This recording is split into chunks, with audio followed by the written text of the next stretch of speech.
Hello there, welcome to another episode of Generic Fantasy Setting. I'm your Dungeon Master Kelly, and tonight joining me are my players from way across the city. There we go. Hey, are we crackling anymore? I mean, keep talking. Crackalackin'? Doesn't seem like it. Good. All right. Go through a different range of volumes. Yeah. No, it seems good. All right. Okay, so hello, we're back. Oh, there's so much stuff in the chat. Yeah, we've been chatting with Blog. Oh. All right, let me just adjust myself. Okay, on the screen, I mean. Okay, so, and then this means that there should be no delay on my mic. I'm just going to double check that. Hopefully. Advanced audio properties. Oh, wait, yeah, I need the 200 millisecond delay. Okay, not 2000 millisecond, that makes it a little different. Okay, blah, blah, blah, blah, blah, blah, blah, blah, blah. All right, how we doing, guys? How's everything sound in the chat? Beautiful. Sounds good to us on the not chat side. Mm-hmm. All right, so why don't we start this over? 4, 3, 2, 1. Hello, everyone. Welcome to another episode of Generic Fantasy Setting number 17735. I'm your Dungeon Master Kelly, and tonight we are entering into Season 2, Episode 19, which is called Civil Servants. Sorry, Civil Serpents. Civil Serpents. I had one job. I had one job was to make the pun, and I messed it up. So let's try this again. Ready? Hello, and welcome to Generic Fantasy Setting number 17735. It's Wednesday night, my dorks. I'm Kelly, your Dungeon Master, and tonight we are entering Season 2, Episode 19, if you can believe it, of Generic Fantasy Setting, The Shards of Nirn. And we are in, let's see, Episode 19 is, what's the name? Civil Serpents? I think it's Civil Serpents. There we go. Christine, you're rocking that ring light tonight, I can see. All right, so let's just do one more quick introduction. So why don't we pass the ball over to Christine? Hi, I'm Christine, and I'm playing Melia Sunsorn, the Dwarven Tempest Cleric of Vela. And yes, I am enjoying this lovely ring light from Amazon. All right. Beautiful. It came so quickly. Speaking of beautiful, hi, Mike. Oh. Hi. I knew you were going to do that, honestly. I'm Mike. I mean, you look very pretty tonight, too, Amy. It is true. Your makeup is on fleek. Can you be on fleek, or is this fleek a state of being? It's whatever you need it to be. Mm-hmm. Okay. Then you're on flick and fleek. Ooh. On the note of being me, I am Mike. I am playing Xeno Right Wing. He's our half elf ranger in the group. Don't mind me. Apparently, I'm speaking moistly tonight. What? I'd still vote for you. That is going to be just a meme for this entire period, I think. Trudeau spoke moistly earlier. Yes. And regretted it immediately. It's watch the video later. All right, speaking of speaking, hi, Amy. Hi, Winter. Hi, guys. I'm Winter. I play Mars, the Tiefling Rogue. Did you just Back to you, Amy. Thanks, Winter. Hi, I'm Amy. I'm playing Tia Armstrong, the half-orc druid. You're all fired. I don't know what just happened. I don't think she was ready yet. No, I was. She... I just want to see what would happen. Well, I picked that up and I served it right back at you. You did. What the hell? Probably better than if you'd done it with me, because I would have just been like, hi. And just waited for you to do your thing. Oh, now I'm too washed out. Honestly, looking pretty on camera is causing more trouble than it's worth. You need to contour more. I do. I need to get my hair cut. This is starting to get ridiculous. Anyway, so last time... Thank you. Your opinion has been noted. Your opinion has been noted. Last time on Generic Fantasy Setting, the crew made it to the western country of... Who took their notes? It was supposed to be Apesh or Carapash? So you... Catapesh? Yes. I don't know. One of those things. So carapace is just a way of slurring your carapace. But I'm lagging. Why is technology hating me tonight? You were doing so well earlier, computer. Okay. So you traveled across the lands to the lands of the west, to the continent of Apesh, and were transported to a small village called Lenlen. I believe it was Lenlen. It was Lenlen. Lenlen, the village of Lenlen, in pursuit of an ancient burial site that housed the one of the Eyes of Nirn, which hopefully you can use to fix the slowly eroding seals that bind the Goddess of Darkness before anybody else can steal them and hijack her powers. Ooh, and congratulations to Mike in the stream. He is subscribed for 6 months. 6-month streak. Good job. Good job. And thanks to all of our new subscribers, because I think I picked up 2 new ones today. Pretty pleased with that. All right. By the way, if the audio crackles any more, chat, just let me know, and I can fix it by making myself less pretty. Okay. So, with that, you teleported, feeling the swirl of magic wrap you up as it tossed you across the globe. Across the globe. I can speak tonight. When you came to, you found a small village nearby, but as you approached it, you noticed that there were signs of warfare all around. As you looked around, some people approached you, and then, seeing Farah approach, they called the guards, which quickly surrounded you, screaming, "You on tea? You on tea?" Which, why don't we start the game? Give me a history roll to see if you know what the hell that is. I rolled a 2, so no. All right. Starting off strong. You think That's they're my saying? classic. You think they're saying you want tea? You want tea? 19. 19. 16. 16. 14. All right. So hold on just one sec, guys. I'm just gonna fix this because it's not gonna stop doing this thing.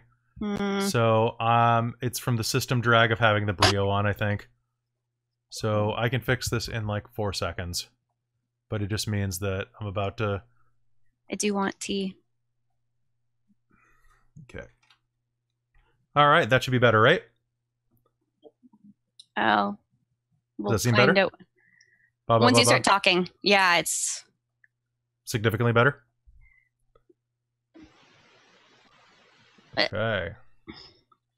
So, now hold on. there's whatever that noise is. I think that's just a thing. Okay.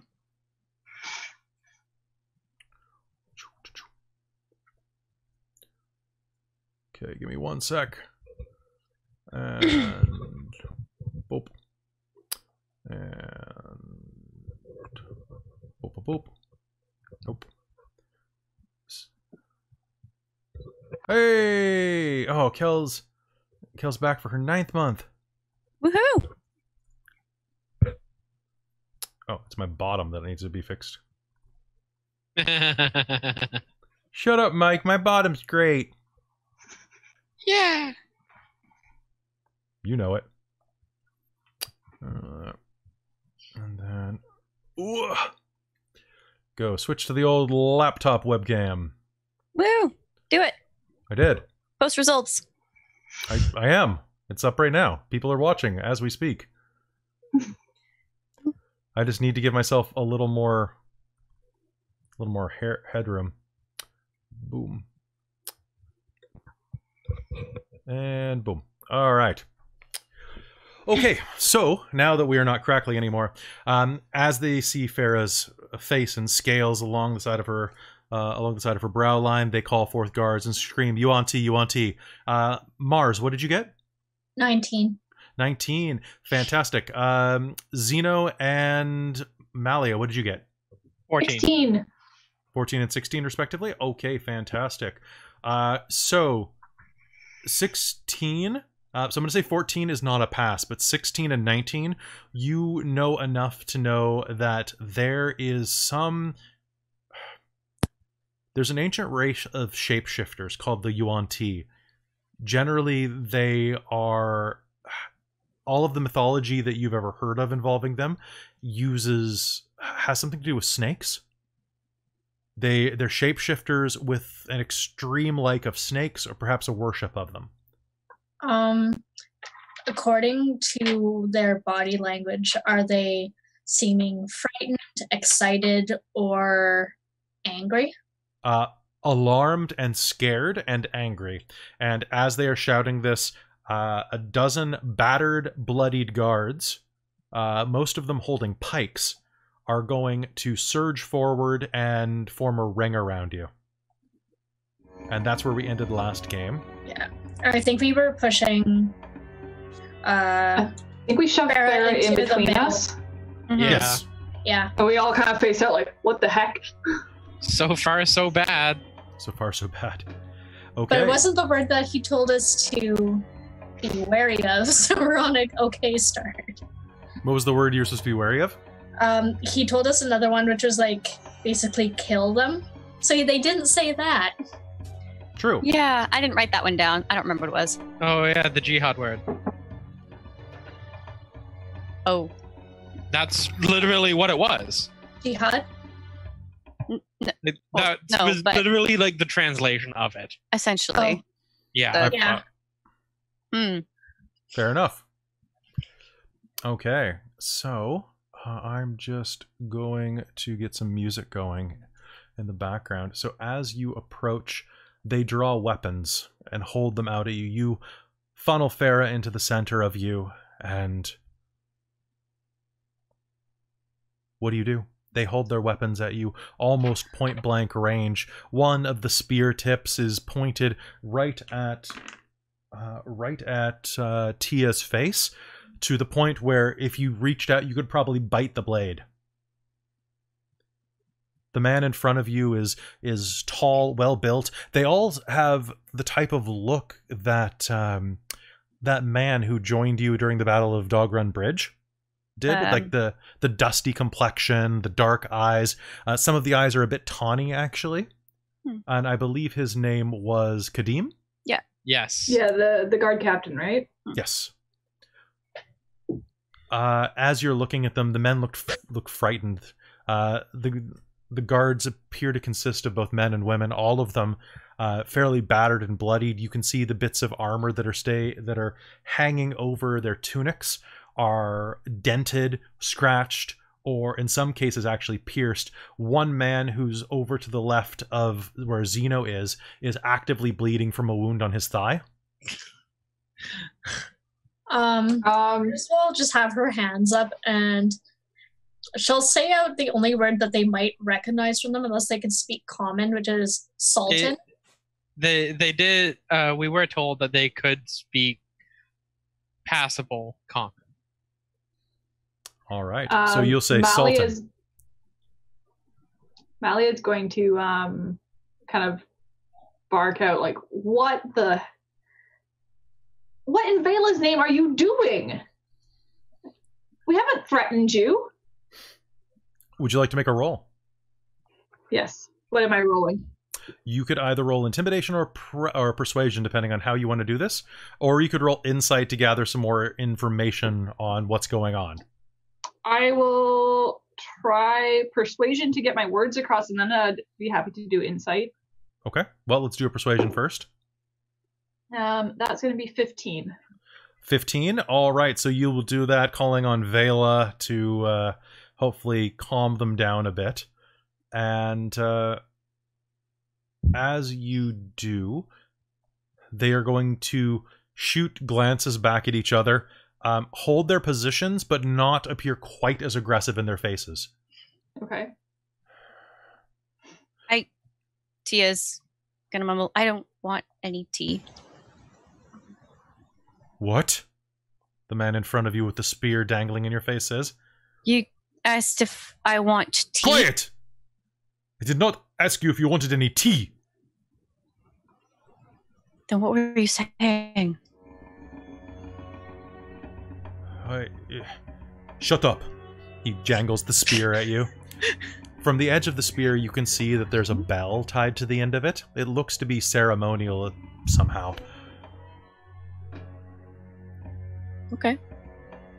As quiet stretches out over you for a moment, the crowd of people begins to part, and you can hear a steady on the sand and dirt of the ground. The crowd parts, and an old woman who is human, but you see the barest twinge of pointiness to her ears, perhaps a splash of halfling. She is rather short. Perhaps a splash of elf. She is incredibly old. Her skin is wrinkled in an incredible pattern, and her hair is only dark at the very, very tips of her eyebrows. The rest is a sheet white that contrasts with her weathered brown skin. She's wearing a robe that stretches and drags on the sandy dirt beneath her, and is approaching you with a large staff in her hand, which is tipped with twisting, twining wood wrapped around a glowing orange stone. She approaches the guards, tense, and she reaches forward and puts a hand on the one with the spear in your face, Tia, on his back. Speaks in a language that you don't recognize. He lowers the spear a little bit and steps back and allows her forward. Who are you? I'm Tia. Who are all of you? We're a group of adventurers. Yeah, your names? Zeno. Zeno. Malia Sunsworn.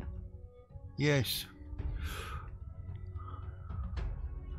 Avila. Yeah. Amvila. The goddess of the tempest and sky? Amvila? It's not a name I recognize, but we call her Vela. You, deviled one? Mars. What are you? She juts a finger out at Farah.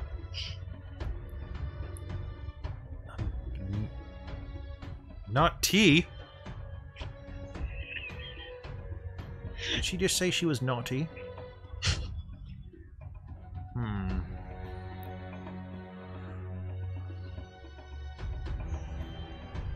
Are you a snake person? What? What? What? A snake person?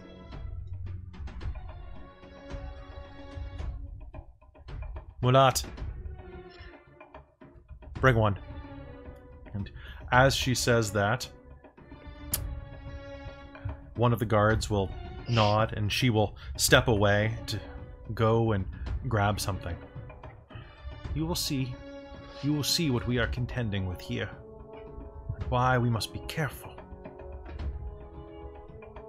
A moment. I could have named this episode Snakes on the Plane. Damn it. Damn it. I lost everything. Okay. A moment later, the guard woman will come back and hurl a body to the ground. It's a strongly built man. Thick, strong pecs that bleed up into a scaled throat. And a cobra's head, the size of a man's head with a full hood drawn, arcs out of his torso. Well, that's new. You weren't kidding about a snake person. That is a snake person. Basically one of these. Never seen one of those before. Nope. Me neither. The Yuan-Ti have haunted this village for quite some time. But we always had an agreement with them.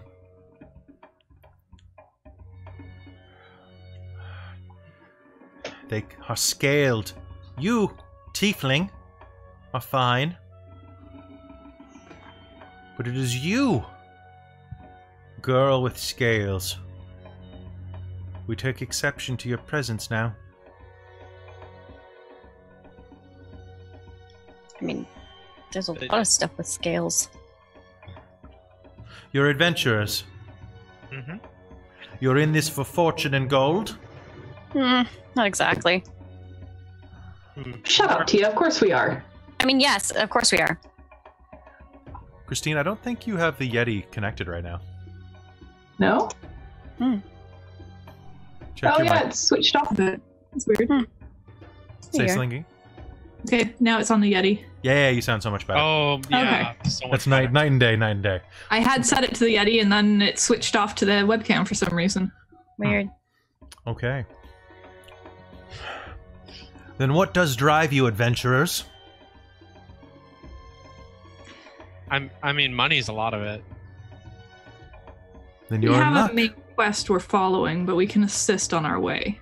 The Yuan-Ti are greedy. They seek the resurrection and the gold and gilded pleasures offered to them by their god, Shawsit. Not familiar with that one. A serpent deity. I would not be surprised. You've obviously come from the lands to the east. Yeah. What a pale complexion most of you have. Yeah. We're from Thestral.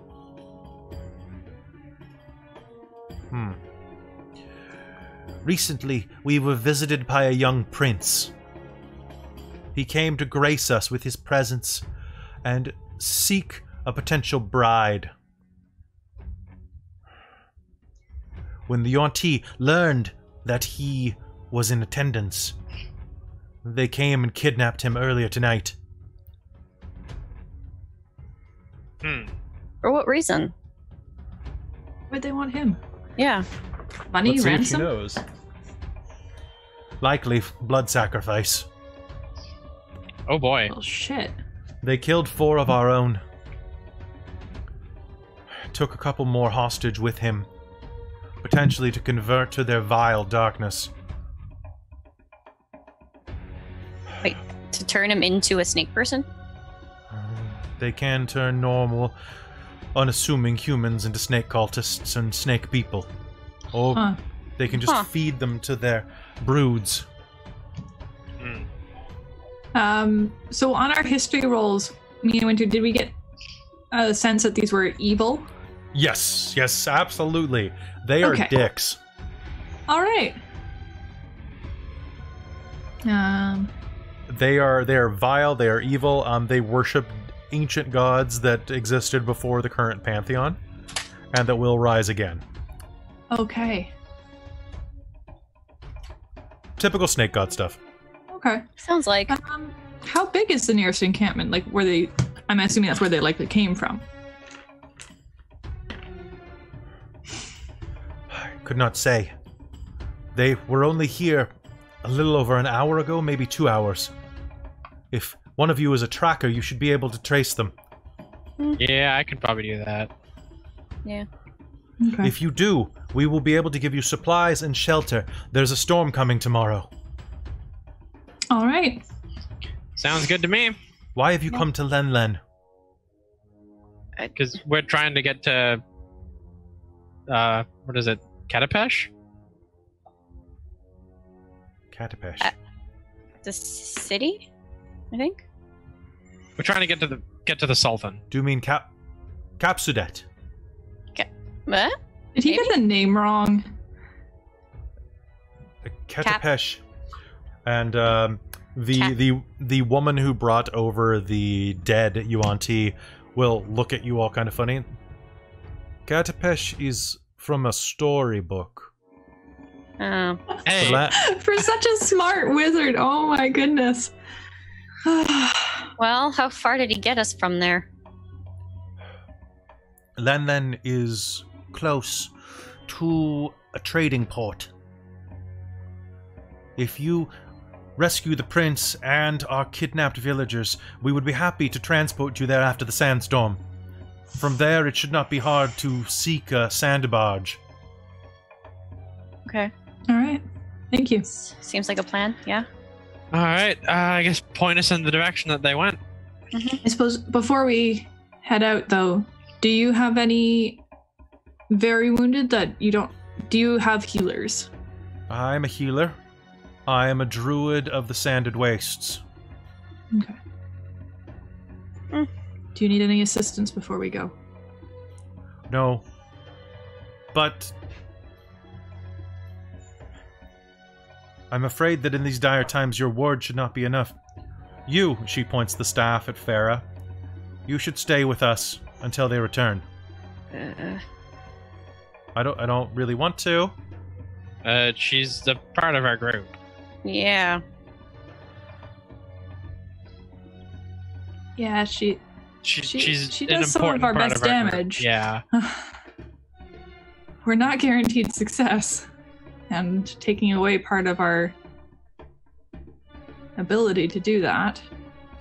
Would anybody like to make me a persuasion roll to try to convince them to let Farah travel with you? Sure. Okay. 15. 15? Okay. All right. Unnatural 20. My Unnatural God. 20? All right. Is persuasion? Just persuasion. Fair. Tia's just not gonna even try on this one. You guys have this. 16.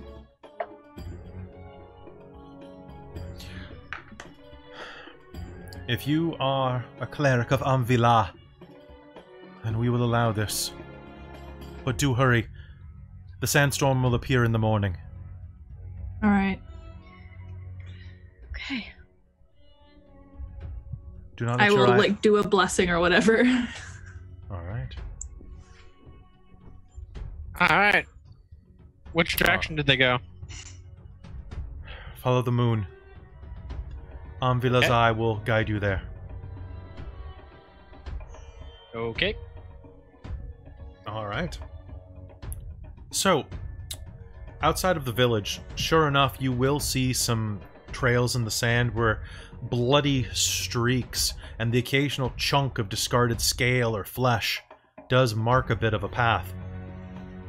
As well as it looks like big swaths of sand missing from the dunes. Who is taking point on this? I'm assuming it's the ranger. Yeah, probably the ranger. Probably. All right, so ranger, Sounds I'd like like a you to good make me a idea. survival roll, my friend. 19. No shit, really? Okay, damn. Yep. I rolled a 9 and I add 10 to it. Okay. Jesus Christ. Looking out in front of you, you can see that it looks like they were carrying 3 people. And as they're proceeding into the desert, they are traveling on foot. They don't have any type of transport from the looks of it. As for the actual UNT, it looks like the 19, you can easily say that there were at least 8 of them, maybe 9 of them, that attacked the village and left. Okay. I will pass this information along. Can I roll anything else to try and rack my memory for what these guys are like what resistances or something like that they might have, like nature? You both got really high scores before, so let me just see. So legendarily, they're usually venomous, so don't use anything poison against them. They're very resistant to that. In fact, some of them are immune to it. They are often magical in nature. But besides that, unless they are dealing with the UNT are more of just a common race. They're not innately magical for the most part. They're shape-shifting snake men, I guess. So, but no more than any of the normal races of Elos. And we were also warned last game that electricity might not work really well in our favor. Fire, particularly. However, both of you will know that the UNT have no particular vulnerability to poison.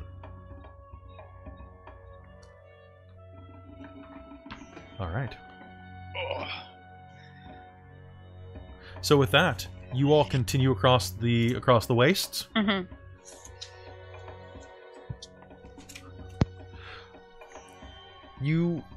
I believe you have the bonus, Xeno, where travel takes less time, or is that only in your favorite terrain?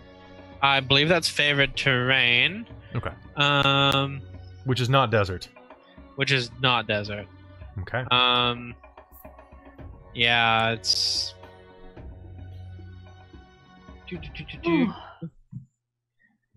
Yeah, no, it's just favored.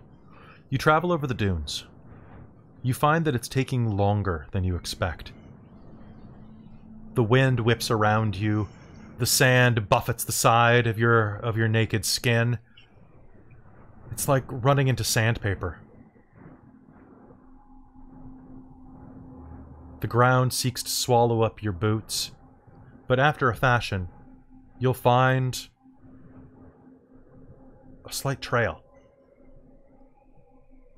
A place in the sand where it is eroded down to hard-packed earth. And 20 minutes pass as you stumble across this path, stumble along it. And then, your foot will touch down, Xeno, on stone. An old stone path. Can I get a perception check off of anybody as they're looking around? Now, remember, it is late at night right now. What'd you get? What'd you get? 1. 1? Yeah. Oh boy. 7, okay. Hold on. I rolled a 7. Let me just see what I add to that. Okay. So, I mean, technically, I got a 11. Fair, I got a 3. 14. Okay. 14? 27. 27. Damn it. I rolled an 18. I all had my 9. dice are fire. In the darkness, as you are passing by, you find yourself walking between a pair of immense dunes that stretch overhead like 10-story buildings on either side, like walking through a valley between mountains. As you've watched, you've seen inches added from the wind billowing on the far sides of these dunes. But as the wind whips through this center column that you find yourself walking, Malia, you will see an extraordinarily large amount of bone jutting out in 4 thick rings like a set of ribs.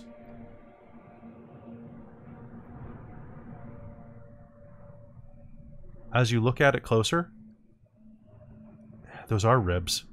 An ancient, bleached creature is lying in the center of that dune. And with your dark vision on, you'll just be able to see the...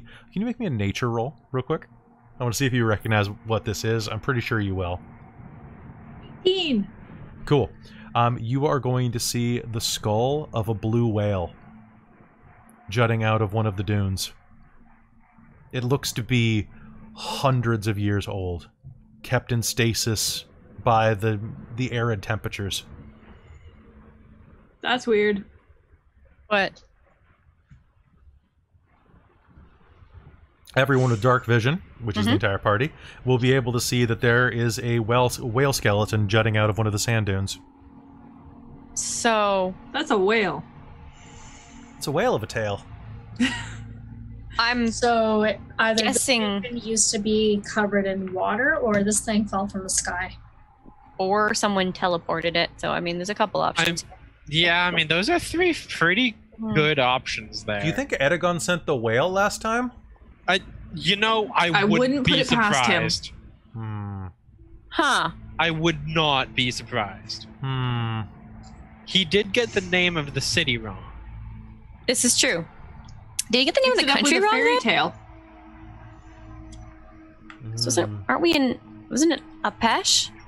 Yes. Is that still true? I don't know. We didn't ask. We also didn't ask what the prince's name was. We also did not do that, did we? Or what he No. looked like. No. I'm assuming he'll look like a prince. I'm assuming he Or won't look like a snake person. non-yuan tea. Like, I'm assuming not he'll the have same. guards. Well, he was kidnapped. pretty shitty guards then. Oh, are there Yeah, they guards? kidnapped him and some Villagers, I thought. villagers. Yeah. So I imagine they'll look like the rest of the villagers. Hmm. Do I look like a snake person? No, you don't. No. I'm confused why they thought scales meant anything because, I mean, fish have Maybe scales. they've I mean- never seen anything else with scales before. I If you can have a suppose. dragon born, I'm sure you can get a crossbreed with Yuan-Ti as well. I guess so. And that might be what they're worried about. What do their Yeah. tongues look like? You know, we I can don't check- want to know. Let's find out when we get back. Okay. I am curious, though. I mean, we don't need to wait till we get back. We can check it out That's when true. we go there and We'll kill know. one and check it out. murderate a whole pile of them. Assuming No, we don't I mean- incinerate it completely. Hmm. Sorry, what? No, I'm sure we can leave one incinerated. Yeah, Should we? I don't know. Well, we could kill it, not incinerate it, Mhm. check it out, and then incinerate it, just to be safe. Yeah, I mean, who Oh, knows it's how fun. tough these things are anyways? honestly. Like, I don't They're really just like snakes, right? snakes. like we're not Yeah, city guard here. Try not to use poison against them because they're probably resistant, Yeah, makes considering sense. they themselves are poisonous, so watch out for that too. Well, that's good. Hmm. Okay. So which way do we go now? Do you So- want me to make another? With your 19, you're going to be fine. So, Zeno, up ahead, you're actually going to see that the feel of stone beneath your feet is actually going to expand, and you'll see an ancient roadway of sandstone brick placed in front of you. It looks like you're in the ruins of an ancient city. Neat. Waist-high walls are everywhere around you. The archer in you recoils, ready for an attack, because that's what waist-high walls usually signify. Yeah.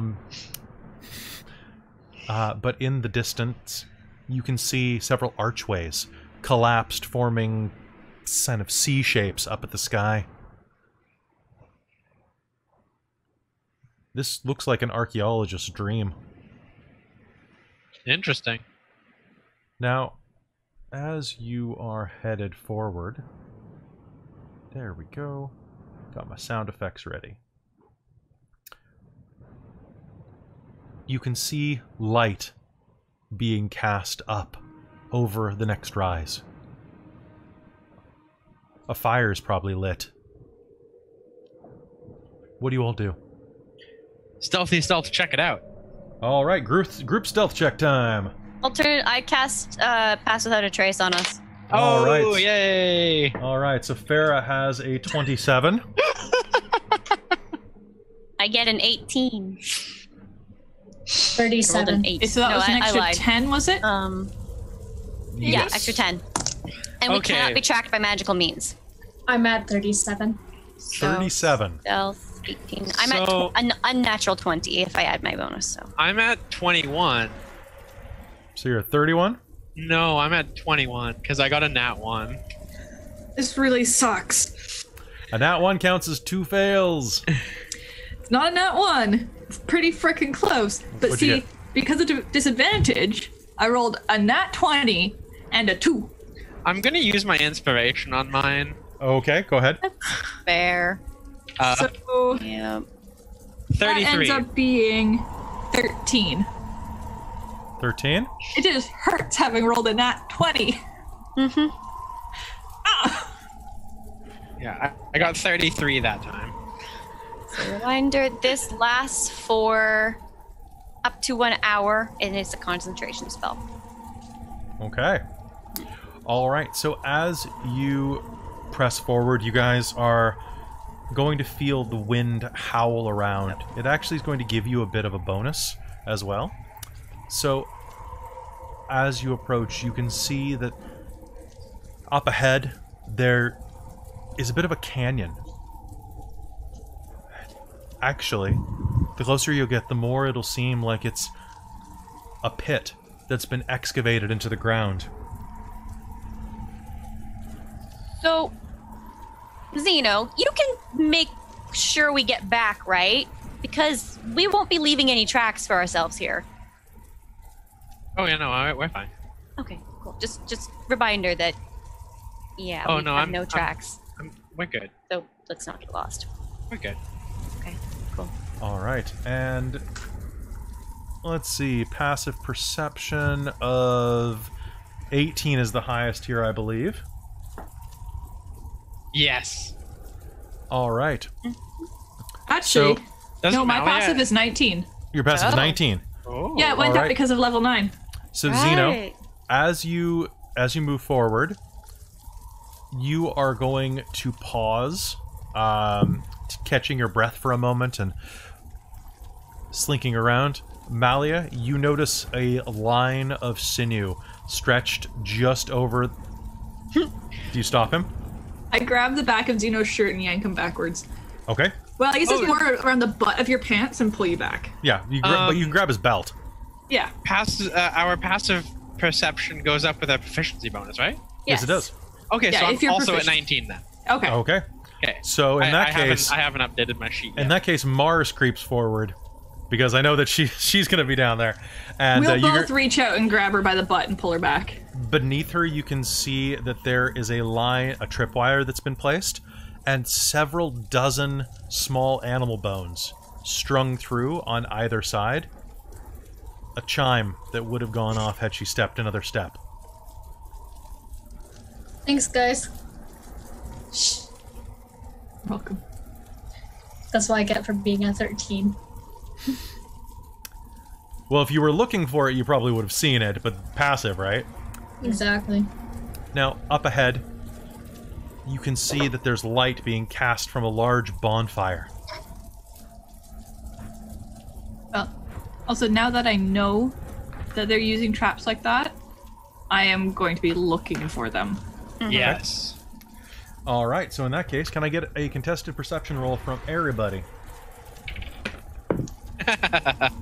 Yes. 19. Okay. 19. Good. Unnatural 20. Okay. This 25. dice gets another 25? chance. 29. 29. That's the one. Well, because it's contested then, right? Yeah. Between Wait, my stealth. I can I'm get 20 by rolling 11. I know. I'm just grumping. Yeah, I add 10 to it.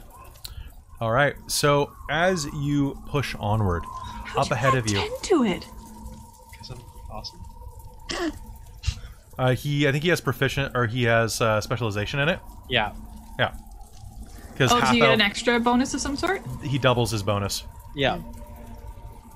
Farah has that on Arcana as well, and History, if I'm not mistaken. So Because sad. she has the Arcanist feat. As you're progressing up ahead, you can see that this pit that's dug in front of you, it has a spiraling ramp of earth that careens downward. It looks like it's an excavation site. As you approach the lip, 4 pillars are jutting up from the center. Down on the ground, you can see a dozen individuals. A bonfire is lit, actually, on top of each of these pillars, like a candle. There are giant oil braziers that are strapped to the top of each one. Beneath is a stone dais, on top of which looks like an altar of some kind, with a man in bright white and gold clothing, strapped down, his shirt ripped open, exposing his bare brown flesh to the sky. That's Actually, probably the prince. That's He's the one? surprisingly pale, actually. Well, actually, hold on. Let me excuse me. Yeah.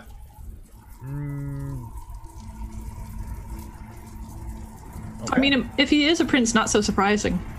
Actually, what he does look surprisingly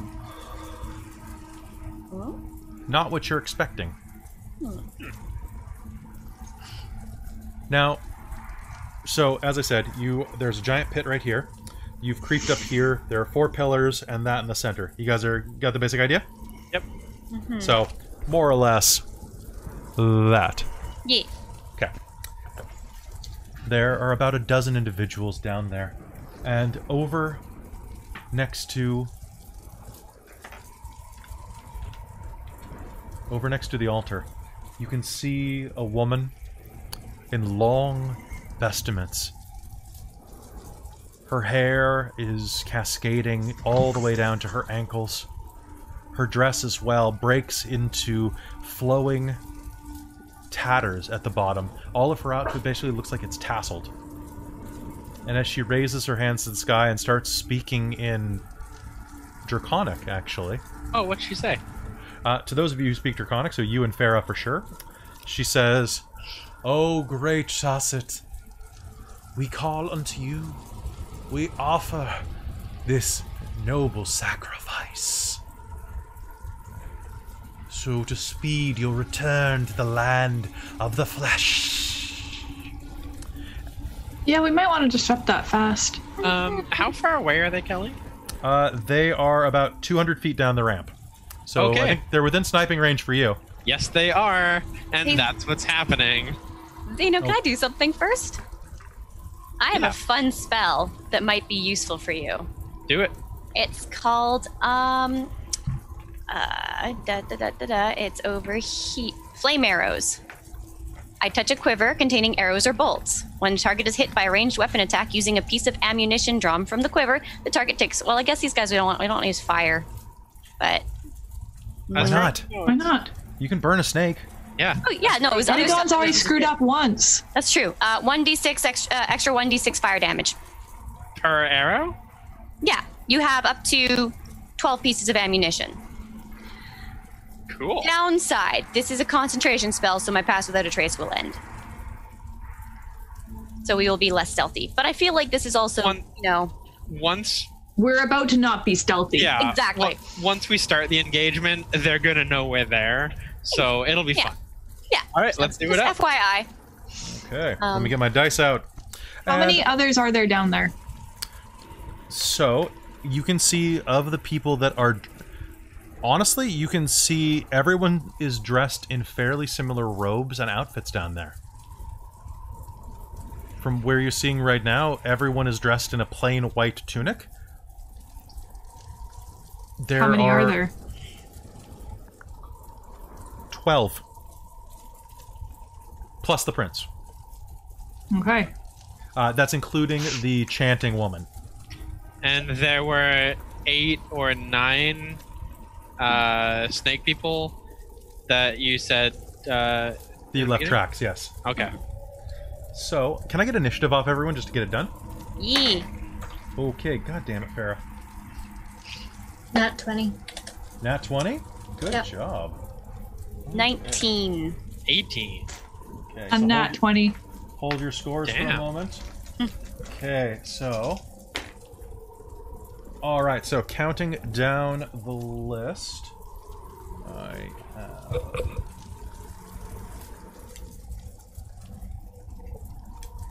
There's you... Okay, so, who got above 20? 20. Yeah. Okay. Mars, was that a natural 20? It was a natural 20. Okay, so Mars, Malia, alright. So then it is... I'm 19. You're 19. Cool. Somehow. Xena, what'd you get? 18. Okay, Farah is going to bring up the rear. So... I'm just going to list the Yuan-Ti as... Y1 and 2, and etc., etc. Fair. Makes sense.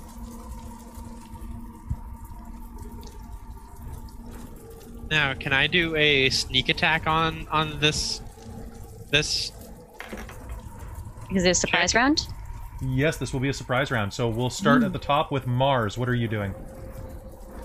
They're too far out of my range to hit them. Even with a bow? How far were they? It's about 200 feet. I think that's out of the range of was most 80. bows. Yeah, mine was 80 before it started taking Disadvantage. difficulties. Yeah. So it's just disadvantage. That's the only thing that you get. How does it look like they got up and down out of the pit? Looks like they just ran down. They just went down the ramp. There's a corkscrewing. It basically looks like they were excavating down into this pit, and did it in a ramp so they could take carts up. And how big is the pit? The pit is 150 feet by 150 feet wide. They are in an area that's about 30 by 30 in the center. Okay. I want to go around. I guess 100 by 100, but Yeah. I want to move around to the opposite side of where the rest of the party is. So once they start going down, I can go the back way. Okay. Sounds good. So you can easily do that. Are you going to make an attack while you're doing that, or just going to position yourself? I'm going to ready an attack. And what is the trigger for the readying?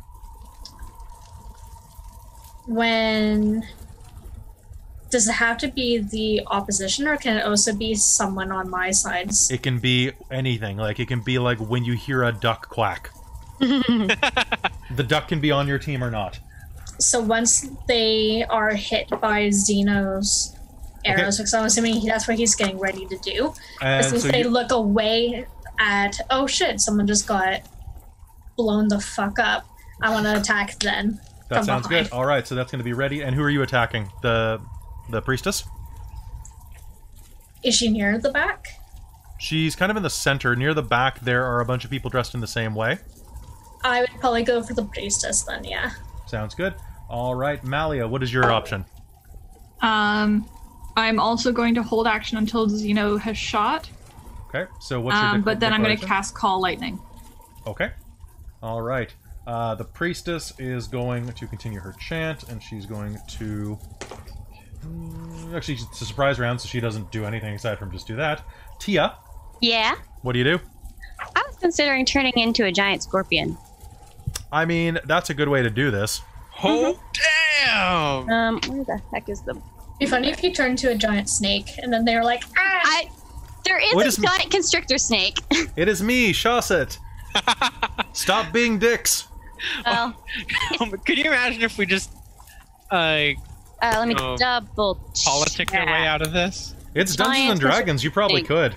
Well, I could be a giant constrictor snake. Or I could be a giant, scorpion. I mean, the scorpion's pretty cool. It's pretty It's cool. also a higher challenge rating. Yeah, like that's super neat. However, it does poison, so doesn't have to. It's extra damage. Kind of badass. I mean, it sounds pretty cool. I'm gonna do the giant scorpion. I'm gonna give it a shot. I mean, Scorpions are by nature very neat. you told her, so hey. And What? Nothing. What? If you weren't paying attention to the warnings earlier. Well, it was that the poison was not a good idea, but it's not every attack is poison. Is one you can specifically do. Okay. I mean, unless they heal from poison. That would be a real dick move. I like it. Yeah, it's just that because the sting attack specifically, they have to do it to make a DC 12 Constitution saving throw or taking 22 poison damage on a failed save. I love that all of these guys have at-will animal friendship. Snakes only. Yeah. So, but I get a multi-attack, and this thing gets like 1d8s to claw. So, All right. hey, yeah, I'm Amy, gonna be a giant scorpion. what's the CR of the giant snake? 2. 2. Okay. This one's just CR is 3. Okay. Yeah. Cool. All right. Got my combat music going. All right, Xeno. Give her. All right. I am going to. I mean, Hunter's Mark, because that's just what I do. And I am going to use some +2 arrows for this. All right. If you're pulling them from the quiver, remember Fire, they do +1d6 fire, which if is you pretty hit. cool. Yeah. All right. So go ahead and make me an attack. Are you making 3 attacks on Baby Girl? Yeah, I'm making 3 attacks, baby girl. Okay. So go ahead and Winter. Mars is also going to be making an attack on Baby Girl right now. And Malia So we'll start with Zeno doing his roll. Oh boy. Is that good or bad? I think I hit the prince. Did you roll a watch? I rolled a 1. I'm gonna spend my inspiration on him. Okay. This is the second one. This set of dice isn't being friendly to me. The other ones, however, 19, Okay, that's a hit. and the other one was over that. So I rolled. Oh, all three. 19, 19, and 23. Good. Well, 1919, that's the bad year. So go ahead and roll your damage, please. All right. All right. Do. Are you kidding? Is that what you rolled? 20. Now, was that with disadvantage? Yep. That sucks. No. Oh. It's like. Why? Wait. What? No, that's with the re-roll. Oh, okay. Oh, okay. All right. Damage here. Let me pull up my calculator. All right, so 2, 2, 2. That gets the arrows out of the way. I rolled 6 fire damage on. Okay. This plus 6 plus. Wow, that roll was 666. Okay. 666 plus I do that again. It's 5, 4, 2. Welcome to Math Lessons with Zeno. 4 of that was fire damage. Okay. This was plus 3, 4. All right, Plus so 4. 49. 49? Yeah. I didn't take the plus 10 damage on that, which I should have. Okay, so 49 points of damage. And, all right, so I'll describe everything that's happening because this is going to go whip, whip, whip, and then Mars is immediately attacking, and then Mally is immediately attacking. So I'm going to narrate after all of the damage is done. Okay. Okay. That sounds good. So Mars, what is your damage? Don't forget sneak attack applies. Yeah, so the first one with the 20, I actually rolled twice and got 20 twice. The other one rolled a 14, and then when re-rolled, got a 5. Okay, so the second one's going to miss, but the first one is going to be... Did you actually literally roll a double 20? Yep, it was on my pink dice. Damn. That sounds like a crit. That sounds like what I would like you to do is... You know what? Roll quadruple damage. Great. So, okay, When you wait. 20 a 20, I'm not gonna... Oh wait, no, it was disadvantage that you did, right? Yeah. Okay, so no, just rolled regular crit. Although, damn, son. So that's What a roll. If that had been advantage with 2020, it would have just been... 2020 and 2020. I Damn. guess you kill everyone with one arrow. It's just like, it's welcome to the team, Yondu. And then She's Mary Poppins, y'all. Oh, good. 32. 32 points of damage? Okay. And that's with, you know your sneak attack dice double too, right? No. Do it All up. dice double. Okay, so that's So you just have 32 plus 5 more d6. That's why you're the most dangerous person in the party if you get a crit. Yeah. Yeah, it's not added bonuses like mods that double. It's just dice, but oh shit. Anything you roll doubles. So that's 32, 37, 43. No, wait, sorry. 37, 40, 46, 50. 50, and did you roll the damage dice twice? No, Winter! 53. 53 points of damage from one shot. Okay, and then Malia. okay. So I'm casting Call Lightning. So a large storm cloud in the shape of a cylinder that's 10 feet tall. And it has a 60-foot radius. So it's 120 feet diameter. Okay. is going to appear in the air 100 feet above them. And I'm going to pick a spot, and it's everything within 5 feet of that spot. So I'm going to try and pick a spot where obviously there's a few people. Okay. They have to roll a dex saving throw. Okay. All right, so you're just targeting the group of people in robes? Yes, and I am channeling divinity to do full damage without rolling. Okay. Because it's lightning damage. They all failed their saves. I mean, I also have Excellent. to They do all that? take 30 damage. You do not also have to do that because you're still on the ridge. Am I?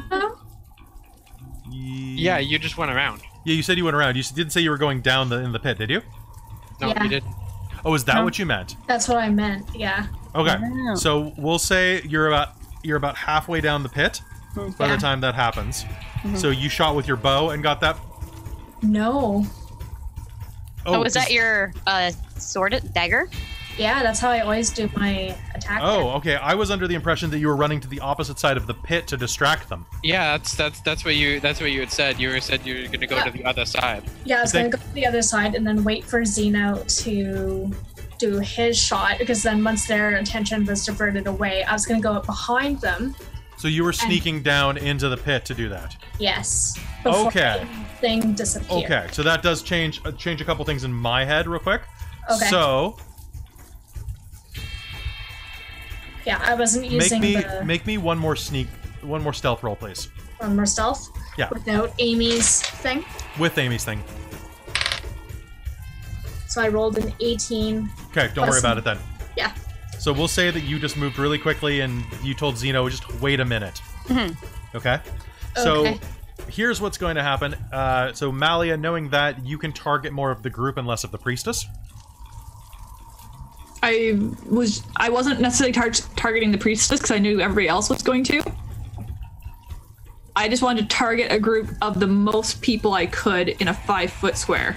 No worries. Okay, so here's what's going to happen. Mars, racing down, you are going to slink behind one of the pillars, and at the correct time, you see the priestess chanting a draconic, raise her serpentine flamberge dagger to the sky, and that is when Zeno unleashes a volley of hellfire arrows, 3 of which strike her directly in the frame. As that happens, that's your sign. You leap the altar, bringing your blades to bear. These arrows slam into her chest and immediately ignite. Her flesh burns off, and underneath, a creature of serpentine scale and venom stretches and rips out of the flesh. And you are going to stab your blade into her. Your dagger is deflected by her scaly arm, but are you using 2 daggers, or are you using your dagger and rapier? I'm switching to using both the daggers because the extra dagger you gave me is stronger with the +2. Yep, cool. But I only Alright, got one of them. So your Hellfire dagger is the one that hit, right? Your Deceitful dagger? Okay, so your Drow dagger is buffeted away by her arm reflexively, but your other one sinks into her stomach, and Oh, I also pulled out the other one, but it's nighttime right now, right? it's nighttime. Okay, we're all good. It's good. It's good. All right, so you stab her in the gut, dealing an incredible amount of damage.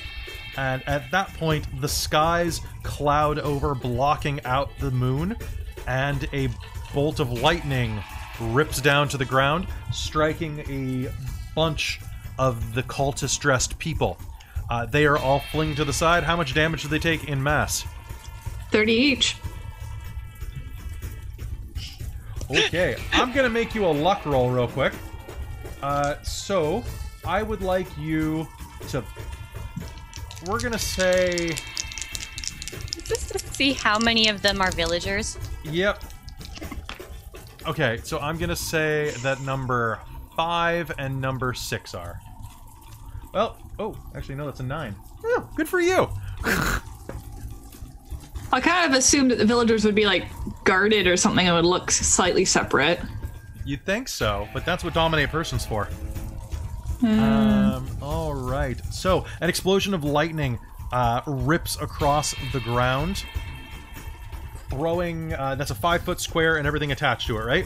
Yeah, so basically if I hit, it's like you hit a point on the board, so if you were using a square mat, So it would be all everything touching 4 it. around it. All 6 around it. No, you're hitting a specific point, I think. Oh, so it's just the cross? Yeah, that's how we've done it before. We'll double check that later, but I think it might actually be the entire cube. Each creature within 5 feet of that point. So that So they includes, specifically say point. Yeah. I think that also means diagonals, though. That. No, because it's a 5-foot square. We'll talk about this later. Anyway, so that's going to hit 4 of them. 30 points of damage, you say? Yes. Yuan-Ti Pureblood. They have... Oh, hey! Well, that's good for them. Oh. Let me just adjust some stats real quick. All right. They are... Don't like that They are sound. hurled to the ground by the thunder as well, if I'm not mistaken, if they fail their save. 10 feet away from me. Okay, so they are thrown backwards away from you and away from Mars. At that point, it is Farah's turn, and Was Farah also 19? Farah was 4. Yeah, I was 19. You've already... Yeah, you turned into a scorpion. And then I hadn't moved yet. 'cause I was, Okay, like, you didn't moving tell me you over. were saving an action. Okay, because that was a bonus action to change always. Yeah, you didn't say you were doing another action before I went to Xeno. Okay, So what no, I else just got confused because of the order of stuff. So I am. Yeah, it's because me and Winter both saved our actions until after Mike, Yeah. because we So went I first. thought I was acting based on their initiative because we're on a surprise round, so we're not normal initiative. You're on normal initiative still. They just held their actions. Fuck. Okay, I got very confused there. Then That's okay. So what are you doing? I'm just gonna try and move in closer. All right. How are you going to try to get down closer? I'm going to go down the ramp. Okay. What's your speed in Scorpion? My speed is 40 feet. Nice. So you can move a good 80 feet in Scorpion. Yep. All right. So you're going to be almost down toward the bottom. Farah is 200 feet's a long range for her, especially when she can't see who's down there. So she's going to jump off the ledge and float to the ground slowly thanks to that feather fall ring while casting magic missile on her way down. What a badass! I love her. That's fantastic. She's Well, because so it means she's awesome. out of combat range for 90% of enemies. Oh, that is so cool. Okay, one of the Yuan-Ti is going to go down as 3 magic missiles strike into him, knocking him to the ground from where the thunderbolt threw him backward. All right, now we're back at the top of the initiative with Mars. Hey, The Yuan-Ti creature in front of you, the snake woman, looks at you with this look of hatred and surprise, and in the most posh accent. Excuse me, what in the fuck do you think you're doing? Stab it. Not what I was expecting. They're civil serpents. All right. Ah, stab. Oh, Mars. Oh, the Mars. Okay, Mars, what'd you get? I haven't rolled yet. So you do not. So technically, oh well, shit, Mars. You did. If you would have been right up front, you wouldn't have had disadvantage last round. Oh. So, go ahead. Your first hit would have hit, or Yeah. pardon me, your second hit would have hit. So, Do you want more damage? That's how you get more damage. roll your attack with both blades. I'll tell you what we're gonna do. Okay. Do you want more damage? Because that's how you get more damage. Okay, and I'm gonna say that your second attack is gonna have advantage. That's good because that was a 1. Good, it had advantage now. Stab the prince. So I rolled. It's a plus.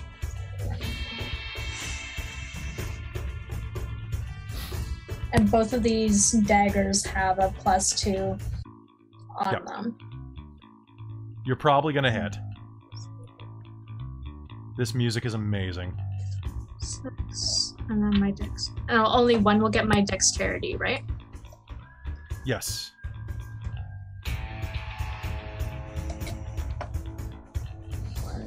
So anybody who wants to listen to the music as well, so the players are not able to hear this, but the 24 and 21 to hit.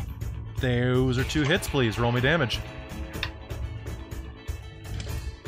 Okay, so guys, I'm just going to send you this really quick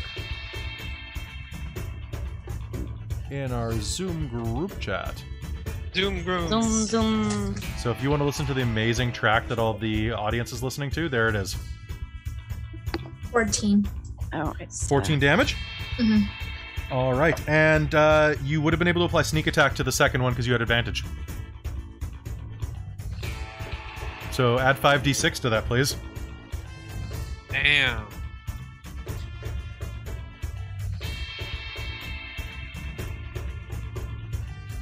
Plus another 21.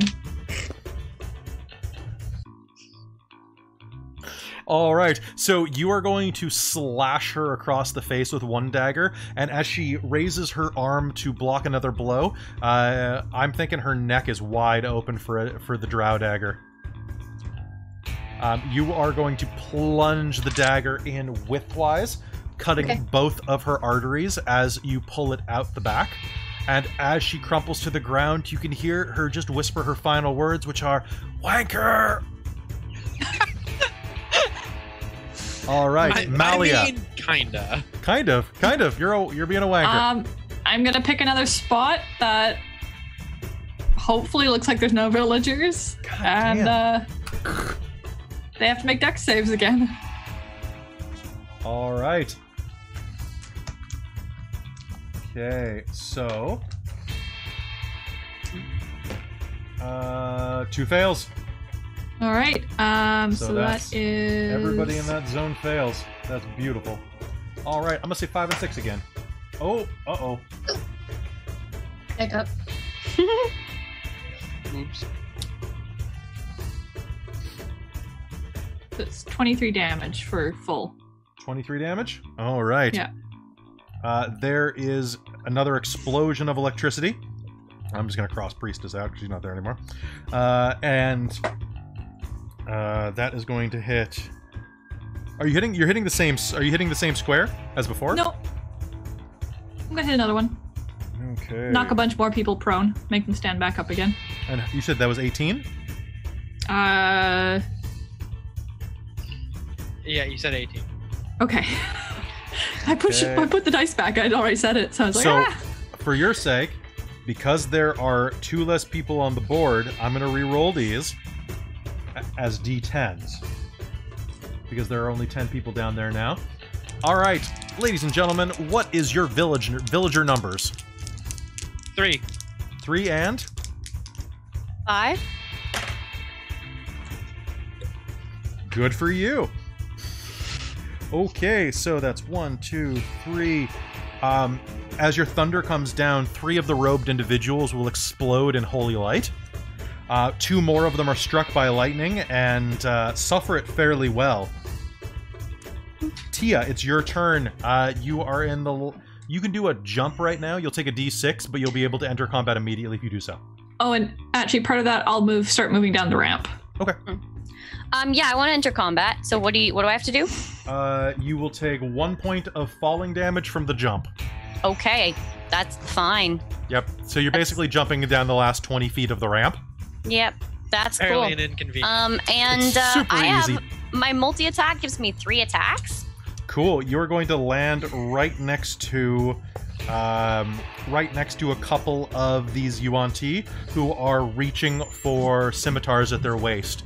In fact, give me a quick perception. Actually, what's your perception? Your passive is 14? Passive is 18. 18. All right. You'll see that all but 2 of the people down here do have scimitars on their belts. Okay. All but 2. So All but 2. let's not go for the 2 that do not. The 2 that do not look like they're kind of not even present. They're just standing still. Okay, so let's go for the ones with weapons. All right. So, I can attack... Okay, I've got 2 claw attacks, which are treated as regular attacks, so I get my full bonuses on everything. Okay. And bang. So, I'm gonna split the claws and then stick the stinger at one of the two. Sure. For one. So let's see. Those are D. The fifth ed you can choose as you go. So. Yeah. And that's a D10. So let's You guys see have the what music I going? get. It didn't work for me. I don't It know. didn't work, really? yeah. Yeah. Okay, so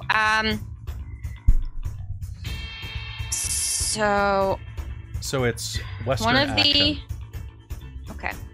claw attacks is that's a 19 to hit. That's a hit. And it's gonna do 7 damage, bludgeoning, and I need a DC 12 escape of either dexterity or strength to escape the grapple. DC 12. Yes. Okay. The second one succeeds. That was from one person. That was that one attack. Oh, okay. Yeah. So then the other one here, that's a 24, and is gonna take 7 plus Okay. 5. 12. Damage, bludgeoning, and also that one's gonna escape though. The grapple. Okay. Well, he's gonna escape. Second one. So here's what's going to happen to you. As you leap down on your scorpion legs, you're going to flatten down and lash your pinchers out. They are going to turn, trying to draw their scimitars out to meet you, but your claws are going to come out and catch them right in the throat, and both of their heads are going to pop off as you crush their windpipes. You can see Damage. What's that? Did you roll damage? I thought you said you did 19. Yeah. Well, one of them got 7 damage, and the other one got 12. Yep. That was 2 separate people. Yep. Oh dear. Okay. Mally already hit them both with thunderbolts. Okay. And then the third one, or There are still 4 individuals up. but this one is gonna whiff, I think, because I only rolled a 3, and I get it's gonna be 12 to hit, and I don't think that'll work. That is going to be a hit. Oh, well, then they're gonna take 9 points of piercing damage, and must make a DC 12 Constitution saving throw. I got a 5. The best I can do is 5. So it's poison damage. I can either give them 22 damage, or I can roll 4d10. Don't worry about poison damage. Don't even bother rolling. It's fine. So they don't have a... Okay. They're immune to Fine. poison. Okay, cool. That's fine. All right. That's why I specified. So you are going to stab your stinger into one of the robed individuals, and he's going to grunt, and you're going to see the poison start to seep into his flesh. He's going to look up at you. This is jolly rude of you. Still took 9 points of damage, so... He still took 9 points of damage. He's still hanging on. Good job, Mr. 3 hit points.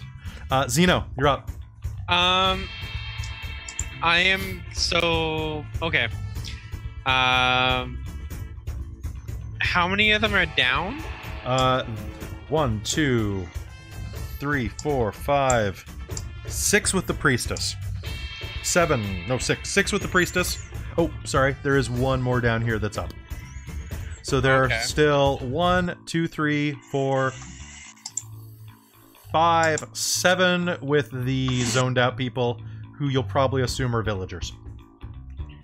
Okay, so I want to go after one of the guys with weapons still standing. Yeah, that would probably be best. It's harder without a battle map, but also kind of easier. Alright, so I'm gonna make attacks. I'm gonna do -5 plus 10. Cool. And are you doing this on 1 and 1? Yeah, 1 and 1. Okay. Okay, so does a 19 hit? Yes, sir, it does. Does a 20 hit? Yes, sir, it does. Okay, so that's 2 solid hits. Fire damage. You do.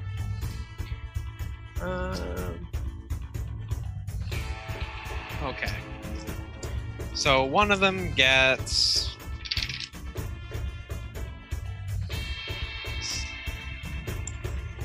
One of them gets 17. Okay, so that is going to be you. Well, that's unfortunate. All right, your arrow is going to catch one of them right in the chest, and he's going to topple to the ground. And the other one's going to get 19. And she is going to dodge back away from where Tia is advancing, and an arrow is going to go out in one ear and out the other. Okay. That's now it's gnarly. my turn. Tia, the one that just attacked, or the one that you just attacked, is going to draw its blade and is going to scream and charge at you in blind survival mode fury. Okay, so the first one's gonna hit, and the second one I need you to make me an attack of opportunity, please. Okay, I can do that. I guess I'll do it with my claw, because then I have to deal with the grapple. grapple. Yeah, you'll do it with your claw.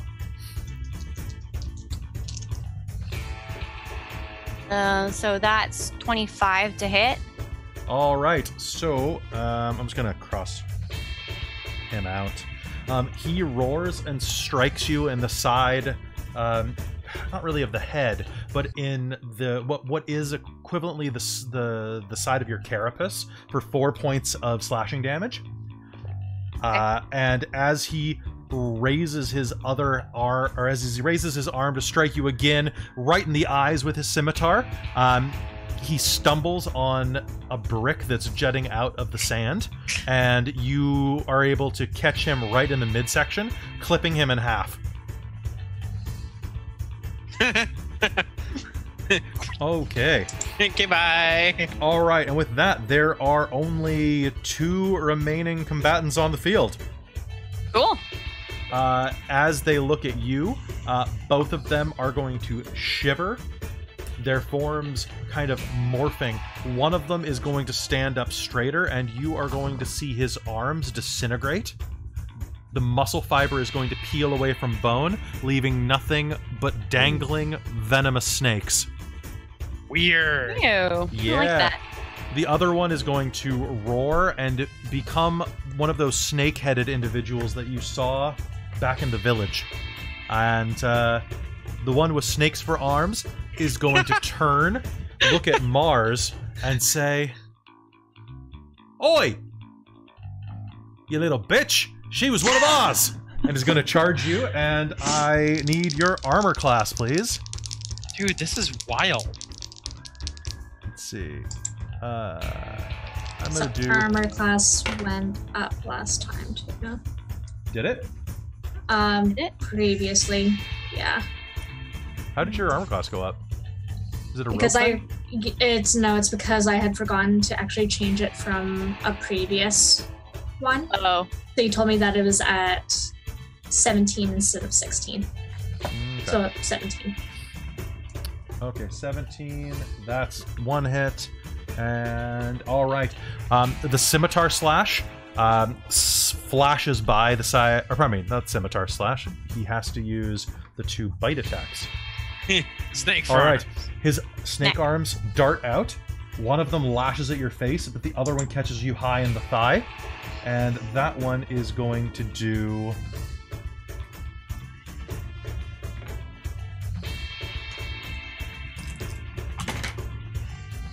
Fantastic. That's going to be 15 points of damage, of which 10 are poison. Ugh. So 5 points of piercing damage. I said 15, right? Yeah. Yeah, you said 15. 5 and then points of 10 piercing damage, poison. and then 10 points of poison damage as the poison courses through you. The other one is standing over by the normal people. The people who are just kind of zoned out. And... Okay. He's going to use... Oh, he can't do that. Shit. Okay. He is going to turn to the others and whisper something in a soft, sibilant language. And the two normal people are going to rush and hurl themselves at the scorpion.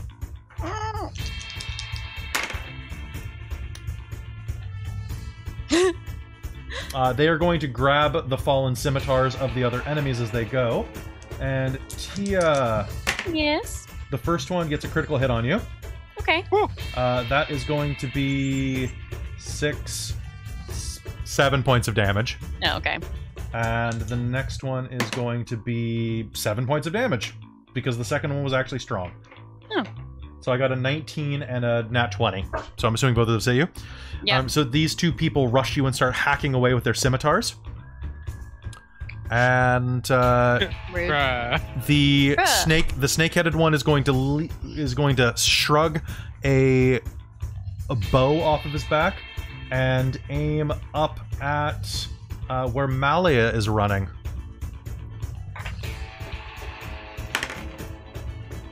How does a 7 do? No. How about a 10? No. No? Okay. Obviously. All right. You are going to be running forward, trying to reach down here. As you do, an arrow is going to jut directly in front of your vision, slamming into the rock wall beside you, where you see the bolt begin to go limp and start swirling around. As you look, you can see that he actually shot a snake at you. Whoa!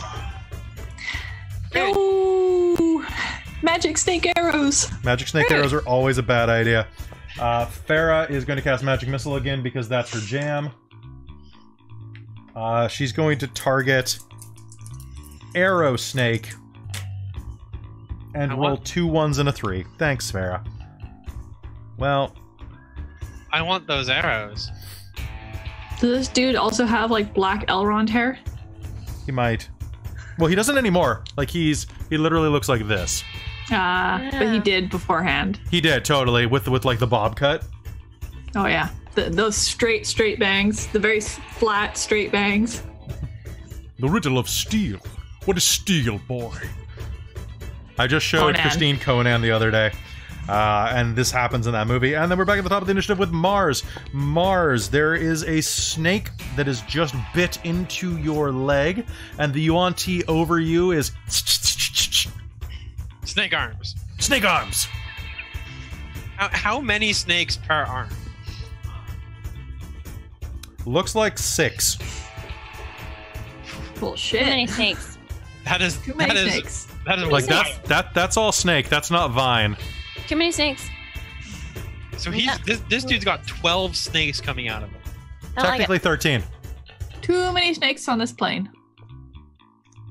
I'm Mike. sick. Ooh. His anaconda don't want none unless you got crits, hon. I'm tired of these Monday to oh no, what is it? This These Monday to Friday are these mother loving snakes on this Monday to Friday plane. yeah. So a 12 won't hit, right? A 12 will hit. Oh. Oh, heck. Okay, cool. And then that means that my other one does hit. Okay, now these are not sneak attacks. No. But I still get 4, 2, so that's 6, plus another 4 from both having an added 2 each. So that's 10. And then once for Dex for another 4, so 14. Nice. All right, is that total? Mm-hmm. Okay, so that's going to be Malazon 2, so that's... Ooh, is it 14? Cool. Math is a thing. All right, so lashing up, you're going to strike one of the snake heads that's lashing out at you from his right arm falls to the ground as you bisect it. You're slowly whittling down his number of snakes. And you are just cutting up and down his mostly naked, scaly torso as he is approaching you. Good job. Good job. Blood is starting to drip down his sides and chest. Malia, up above as you're running, that snake is fired in front of you. What do you do? How You can target close am one I? of these two. With from here, your speed is only 50. If you leapt off, you would suffer falling damage, but could get in range. I mean, that would be super cool. You're about 60 feet up right now, which would be 5d6 falling damage.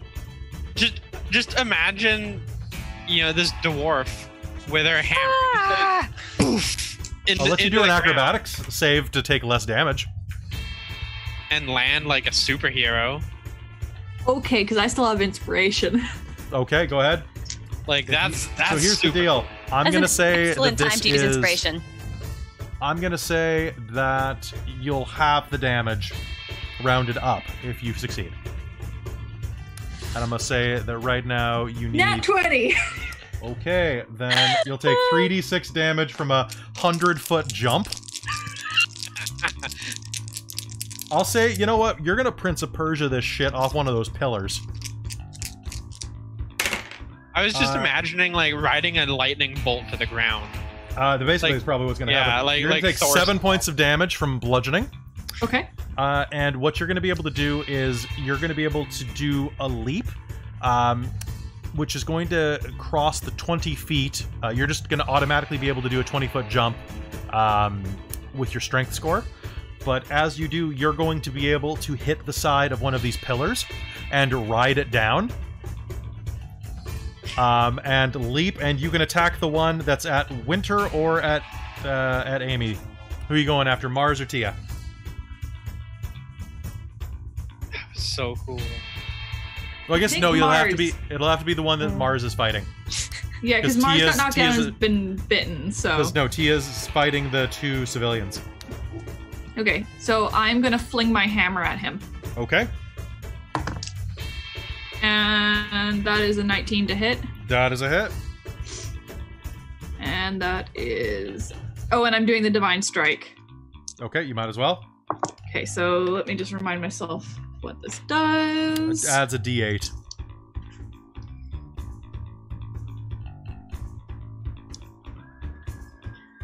Okay. That's 2d8 if thrown, and it's an extra 2 bonus now. 2 damage. Okay, so-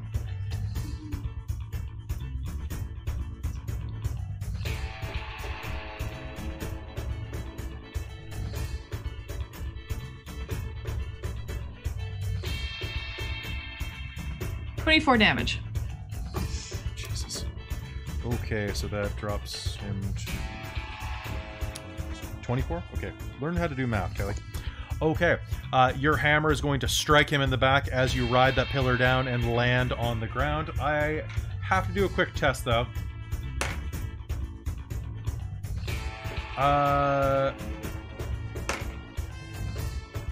Make me a strength roll.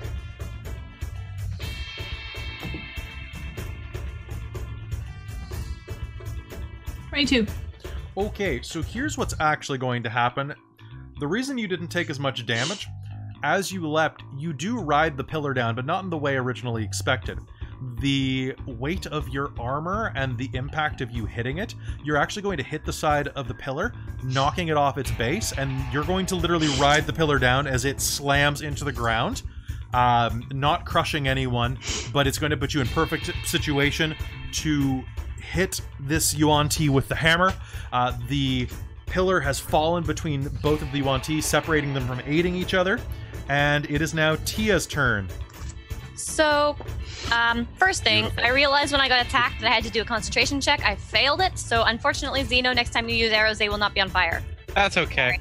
And other thing, I can choose not to do lethal damage when I attack, right? Always, yeah. Panic? Okay, so I'm going after these civilians with my claws to Here's grapple them and try and hold You're gonna them. rubber band yourself.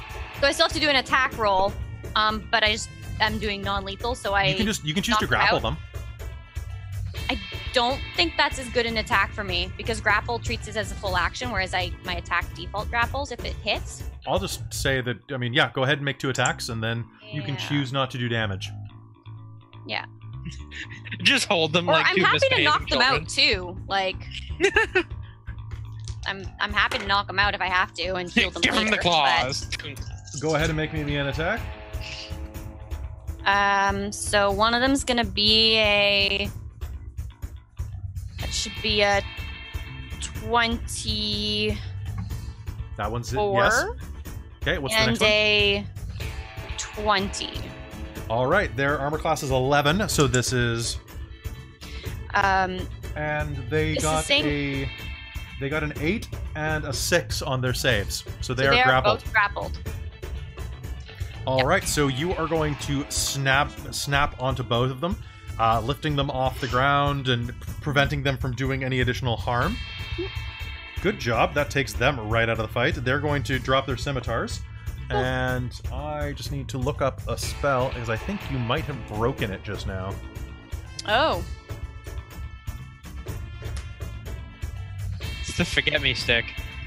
It's the forget me stick. I got the music playing. This is rad. Isn't it rad? I just wish you could turn the volume down on it. You can, yeah. You can. Just the meter at the bottom. Yeah. It's a sound, blah. It's a sound pad, so the little bar that you have, like, that you move things up and down on, that's the volume. Yeah, there's... What? I got nothing here. Really? I just have my usual computer volume, that's it.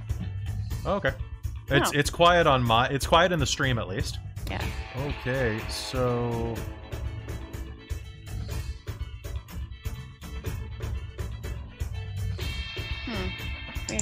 Well, so... Oh, if you or any of your companions damage the target. Cool.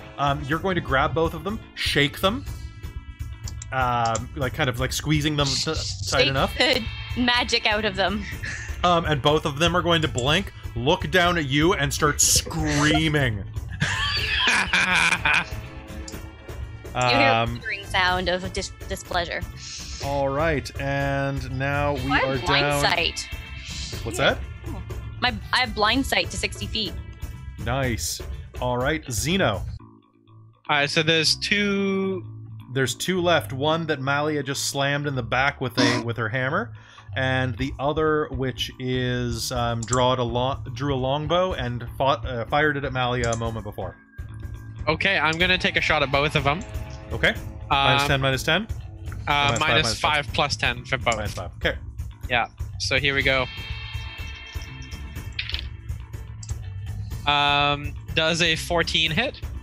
14 hits. Perfect. My other one was a higher than that. So cool. All right. Go ahead and roll me damage. Alrighty. Up.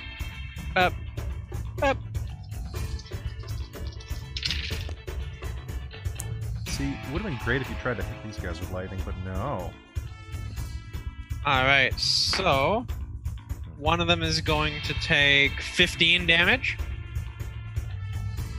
Alright. Let's say the one that Malia just hit is going to take 15 damage. Okay. And then the other one is going to take 19 damage. 19 damage. Okay, sounds good. All right, 2 arrows are going to fire down from the sky, pumping into the side of these Yuan-Ti. All right. The one that fired a longbow at you is going to...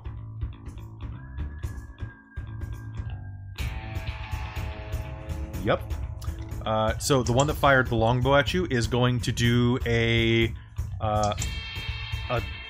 double move further into the canyon. It appears that there's some type of structure at the back of it. He's just going to do a double move away. However, the one that is trapped between you and cannot help but fight is going to launch himself first at Mars, and actually he's gonna keep focusing on Mars. Mars, I have a 16 and a 19. A 19 hits, 16 doesn't. Okay, so once again, he is going to strike forward with the snakes. The first one misses. The second one is going to bite into you for 7 points of poison damage and 5 points of piercing damage. Oh, 13? 13 total. And don't forget you have Hellish Rebuke. All right. Yeah. You forgot. You forgot. No, I wasn't really planning on using it with that like fire thing, but I can still do it if you want. I'm not telling you what to do. I'm just reminding you have it in case you forgot. Yeah, I didn't forget. Okay. All right. So he slams into your shoulder with another snake. Now we're at the top of the or bottom of the initiative with Farah. So hold on. I've got another magic missile here. Oh wait. Dude's running.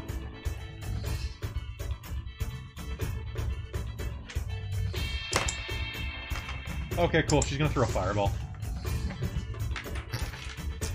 Cause spite. At the running guy? At the running guy.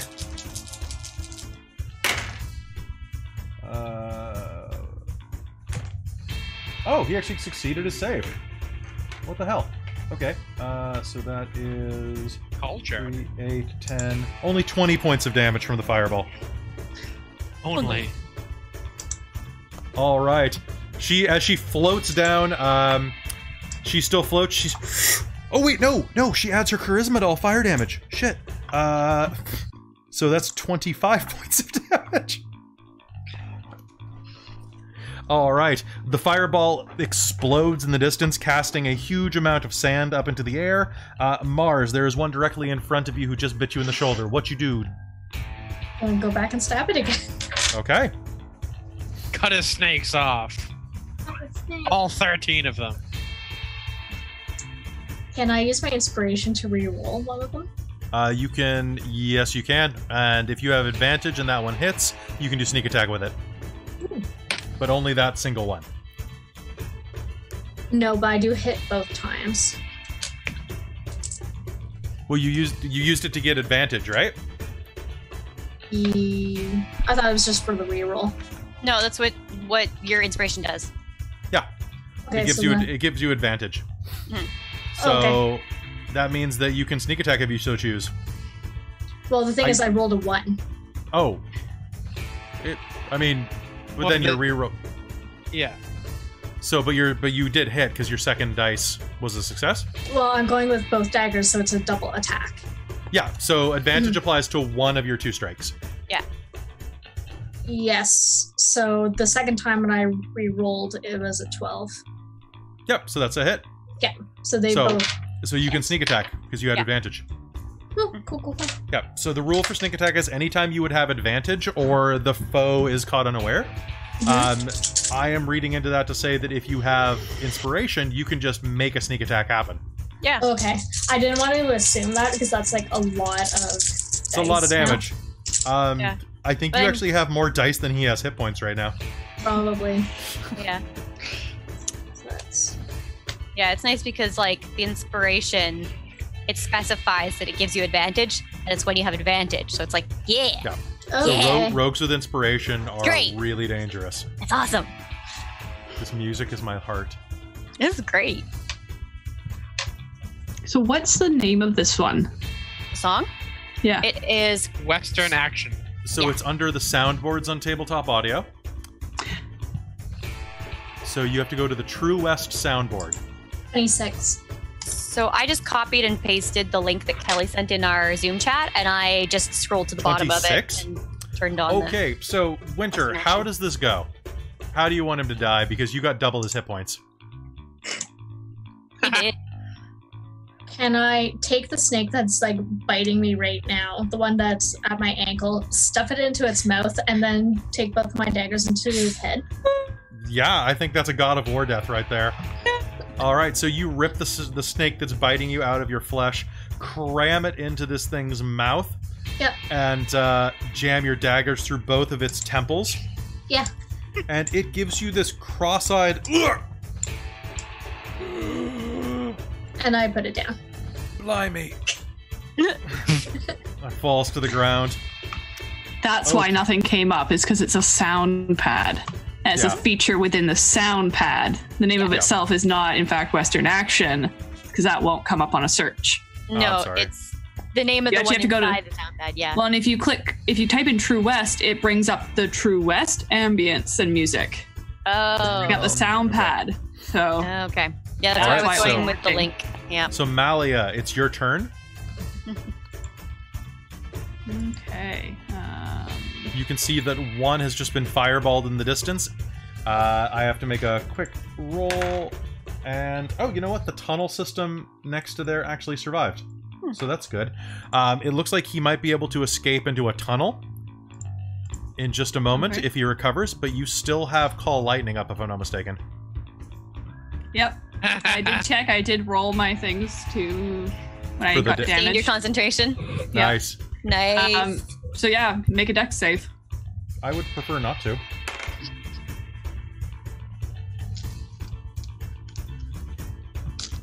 I Got a 3. Okay, well, you needed a 17 at the very least. Well, technically it's a 5. Because remember, with Snake Jesus, all things are possible. That still doesn't hit 17. Oh. So that I rerolled a is- 17. Okay, through Snake Jesus. So 19 lightning day. 19. Or sneezes. Sneeze. Or Jesus. Snexus. Snexus. Okay, so No. the sky rumbles again, and a bolt of lightning strikes down into his frame, and you'll see he lurches backwards. You can actually see the skeletal structure of the snake inside of him illuminated through the flesh. And his back will arch, and you can actually hear the popping of his vertebrae and venom sacs as they heat up. And he will collapse to the ground in a smoking wreck of dead, cooked snake. Oh, venom snacks. You. All right, and with that, stillness So falls over the clearing. I've got the civilians. All right, I'm gonna put them down. Okay. They're gonna fall on their asses, trembling backwards and trying to scramble away from you. Do you do something else? Yeah, I'm gonna turn back to my humanoid form.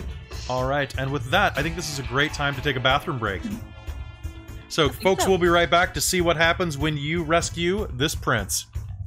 Be right back in 5. See you soon.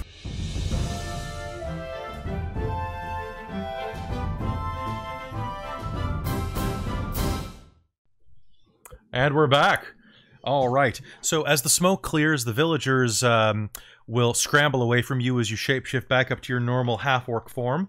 And over on the altar, actually right next to you, Mars, you see a half-naked man. He's actually incredibly well built. He has that look of... He has that exotic beauty that you would picture in, like... Honestly, he looks like a Bollywood star. He's got that perfect skin, the dark hair, but he's also incredibly fit. You can see the full six-pack of abs leading into that perfect V that vanishes into his trousers. That swimmer's body trim between his chest. But as you're looking at him, can I get give me a perception roll if you're looking around here? I'm distracted by the civilians. Yeah, that's a 1. I'm gonna A 1? start wandering down into the pit too. All right. So there appears to be no other trouble happening here. And as you descend into the pit, let's Passive perception 18? No, 19? You see nothing else happening here. Okay. Aside from that, you can see there's a bit among the wreckage on the ground. There is a bit of quite a few things that are laying around.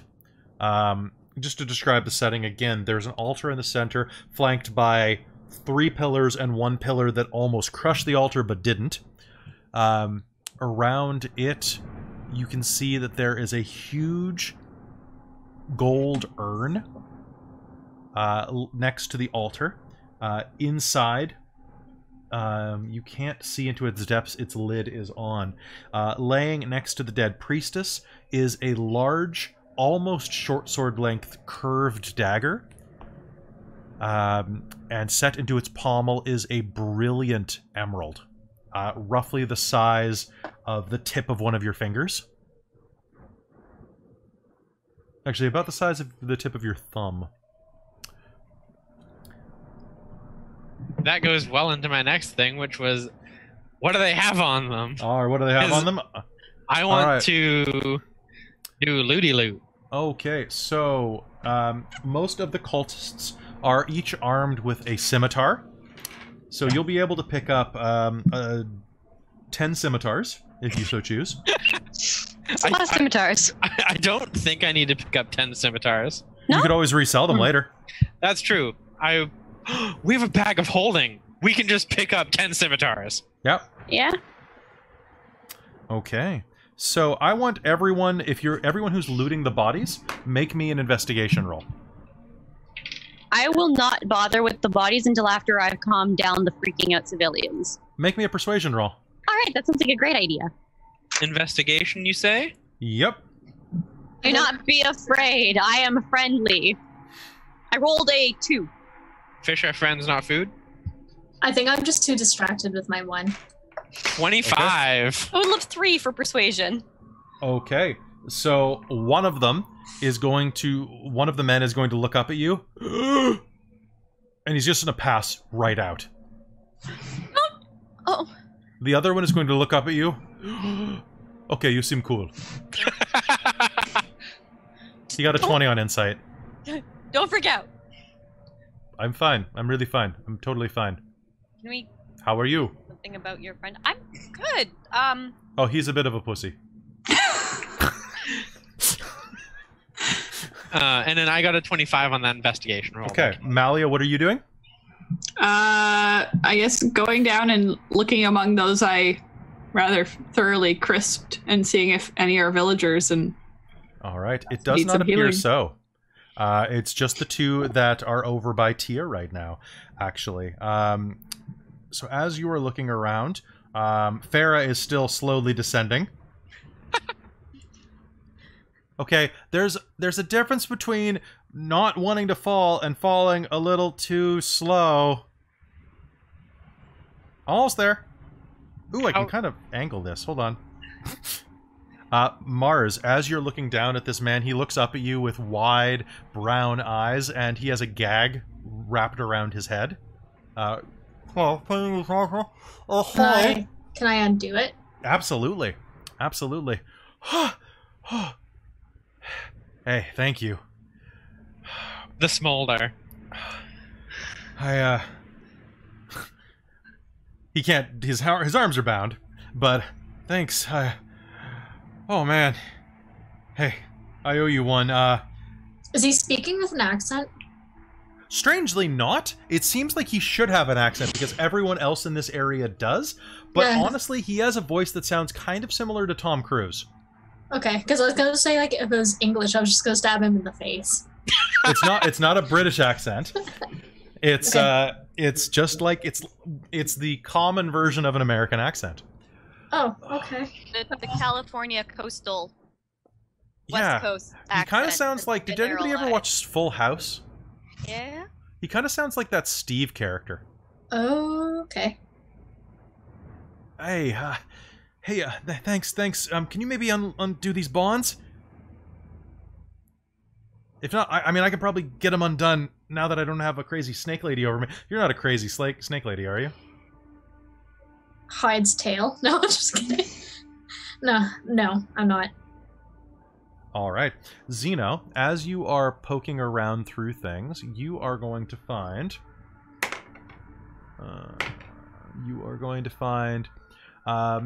of the 2 that were transformed into snakes, one of them has a crocodile skin pouch on his waist, which contains a number of toadstools. In fact, it contains 3 poisonous toadstools. You'll recognize what they are pretty easily. And Okay. the one that was a snake man that got roasted and fried has a pair of gold armbands resembling coiled snakes. Okay. Each one of them as well has a scimitar and a longbow, although the snake hand man didn't use his. And they will also each have a bag on them that contains the snake man with the snake arms had a crudely recorked spherical flask that contains a gloopy red potion. And the other one contains, or has, a bag that contains black gems and a small soapstone statue of a coiled serpent. All right. Is there like a lot of black gems? There's about a dozen of them. Cool. They look like they're not that expensive individually, but cumulatively, you think they're worth quite a lot. Okay. And then the 2 longbows. 2 longbows and 2 scimitars as well. Okay. Sounds good. And what about the emerald pommel scimitar? The pommel, Lady? the ceremonial dagger? Yeah. Oh yeah, dagger. Yeah, you can grab that as well. I will add that to the party loot so that we can do what we want with the party. Okay, and then is anybody looking at anything else around here? Sort of, yes. Well, Tia's going to ask the civilian if he was aware at all during that spell time when he was, ensorcelled or whatever, and Not if he much. noticed anything. Not much, my friend. My green friend. You are troll? Orc? Half orc. Cool. Cool. Hey, there's no problem here. I have a lot of half-orc friends. Are there lots around here? There are some. Orcs do well in the people of orc blood do well in the sand. You're tough bastards. True. Very true. But did you get any sense of what the priestess was trying to accomplish here? Trying to open a portal to another dimension, probably. Sounds about right. Surprised, but yeah, fair enough. I'll call over from walking behind you. Christine, Okay. double check your mic again.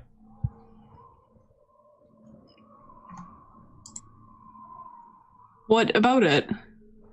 Is it still on Nothing's the been edge? changed. Okay. You just sound a little more echoey than before.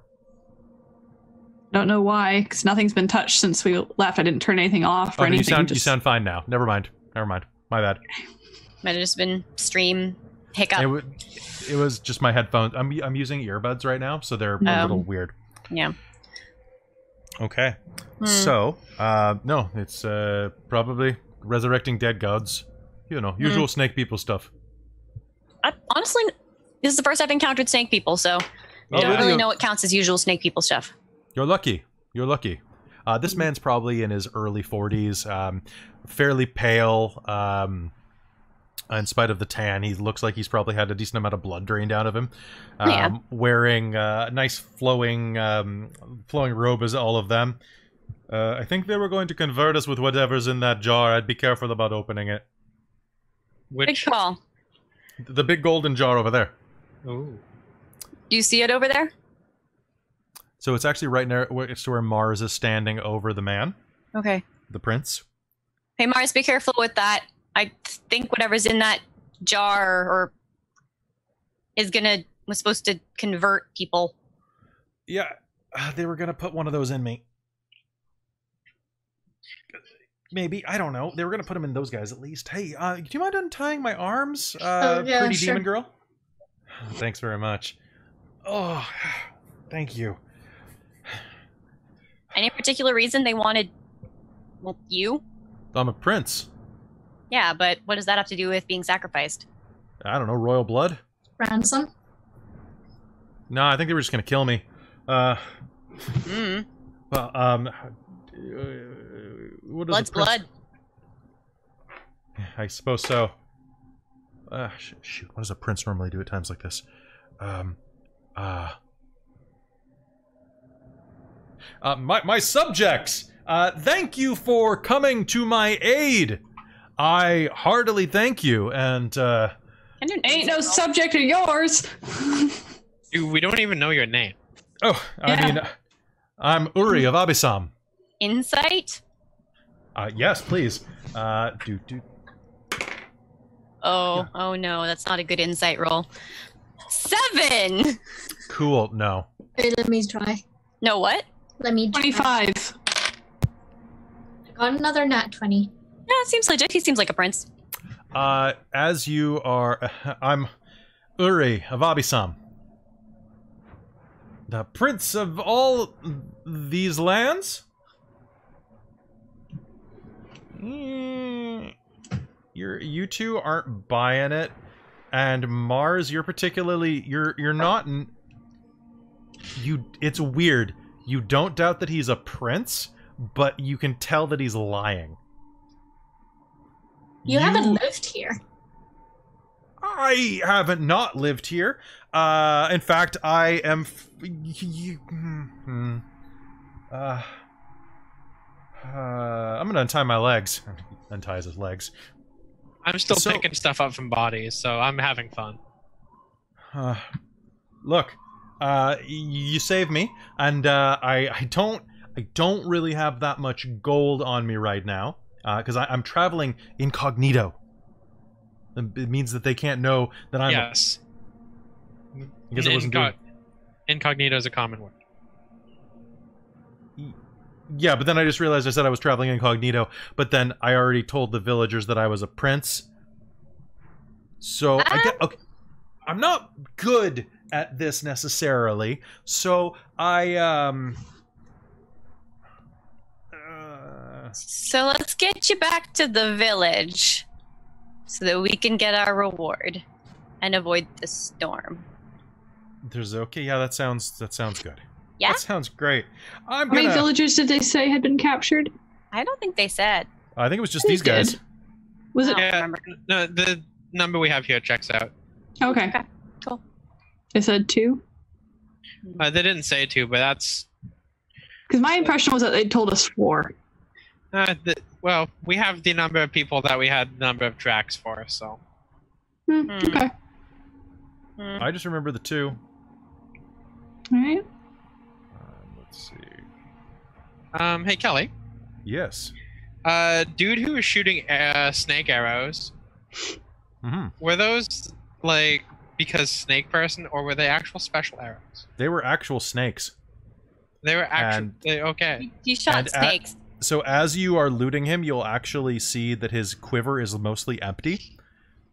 And that there are several small vipers, several asps, that are snaking away in the darkness.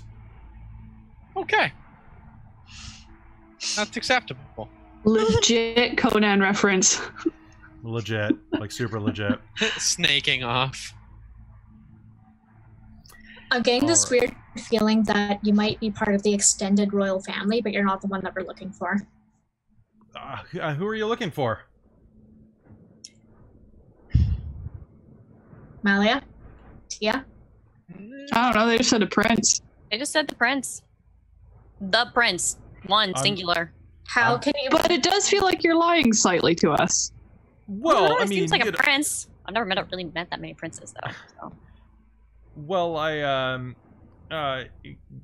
Malia's just gonna stare at him. Look, I'm a prince. I'm the prince of Abisam. Abisam. I'm the prince of Abisam. And it's a distant, faraway land. You've probably never heard of it. I'm sure you haven't. You guys are really pale. You probably haven't even been here that long, right? So it's a real place. And eventually, I'm sure you'll have heard of it. But for now, it's your first time. So I understand if you don't really know that much about it. But that's okay. Zeno is going to come up beside him and clap him on the back and be like, so... When Can I use a can deception you roll tell so us that I'm from what... there? What? Tell us what? What? Can I do a deception roll and say that I'm actually from there? Yes, you may. And then Mike was saying something too. Mike, what were you... I was going to say, I was going to come up beside him, like, clap him on the back and be like, so... When are you going to tell us your whole story and do a persuasion check? Okay. And I rolled a 22. Shit. Okay, hold on. And I rolled a 1 for my insight. Can I roll intimidation for glaring? You can... yes, you may.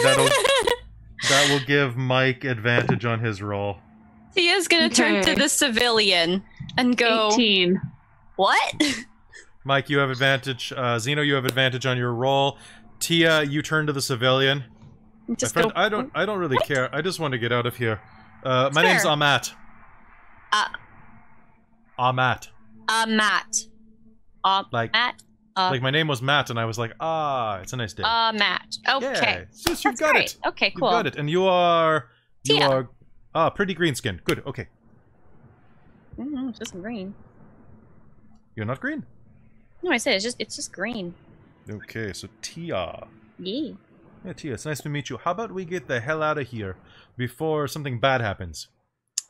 I mean, something bad already happened. You got captured. Oh, thank God, Farrah says as she lands on the ground. Finally! Congrats! You made it. That was way more pleasant than the last time I jumped off something. You didn't even need me to catch you. You could have offered. You had it under control. That's true. Kelly, Yeah. I missed the brief part after I made my roll. Did you get, so you need to roll again because you have advantage. Oh, okay. So my first one was better. My first one, I think, was a 17. Oh. Okay.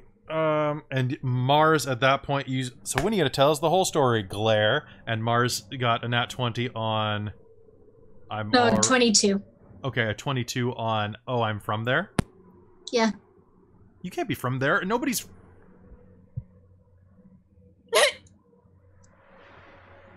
Got him. Okay. Okay. Okay, but you. Okay, guys, just don't rat me out, okay? Just don't rat me out. Okay, I really am a prince, kind of, and I really am a prince of a place called Abysam. I'm sure. Is it? I hear it's nice. He looks over at you, Mars. Mm-hmm. Is it nice? Very. Okay, good. Thank God. Okay, so my name's Ramzi. You can call me Uri. But Ramzi. I kind of inherited this throne. It was given to me by a friend. Who's your friend? What kind of friend gives somebody their throne? Someone Yeah. who Oh, didn't well, want it wasn't her throne. I just needed a throne, so I just asked for a favor, and I got one because she's a really good friend. I promised that she's a great friend. I mean, you'd never had a friend like her before. It's fan. I found Did you make a promise with a djinn? Kind of, yes. That would be the one. That would be the one right there. There's this person back in the capital who I'm very, very interested in courting, but the royalty can't court commoners, so That's dumb. you know, So- The person you're interested in is a royal. Mhm. yeah, back in Capsudet. Hmm. And you're impersonating a prince. No, I am a prince now. I just don't have any of the money or things that go along with it until I get back to the country of Abysam. Which And where is that? Over there? Over there. Yeah, about like 3,000 miles. It was apparently it was the only nearby one that had a vacancy. And they All could right. give you a little a hitch over there to. Well, I mean, she could have, but then I. All right. You Well, how pick a about great friend who just like leaves you stranded in the desert. She didn't leave me stranded in the desert. She's back at the village. all right? How Oh. about we get you back to the village for now? Sounds like a good Sure, idea. that sounds great. All right, and thus begins your walk back to the village. As you're going now, I would remind you that there was that big gold pot full of the no-no stuff. Yeah, I don't think we should. It's a pot we made of destroy it? solid gold. But that's really heavy. How big is it? About this big. We can always bring it back to the priestess lady and she can take a look at it. That's true. If we have multiple people to help carry it. Does it have any handles, or is it just like a? It does have 2 handles, yes. Okay, so yeah. How Okay, sure. sealed does it look? Yeah. It looks like it is sealed, similar to a canopic jar. So just a lid on top? Just a lid. Hmm. Is anyone touching it? No. Can I cast Detect Magic on it? Yes. Okay. I do. It is not magical, but what's inside of it is magical. Hmm. Does it seem like nasty magic, or? It seems like conjuration, if you can tell the exact school with that. Yeah, you can. Okay.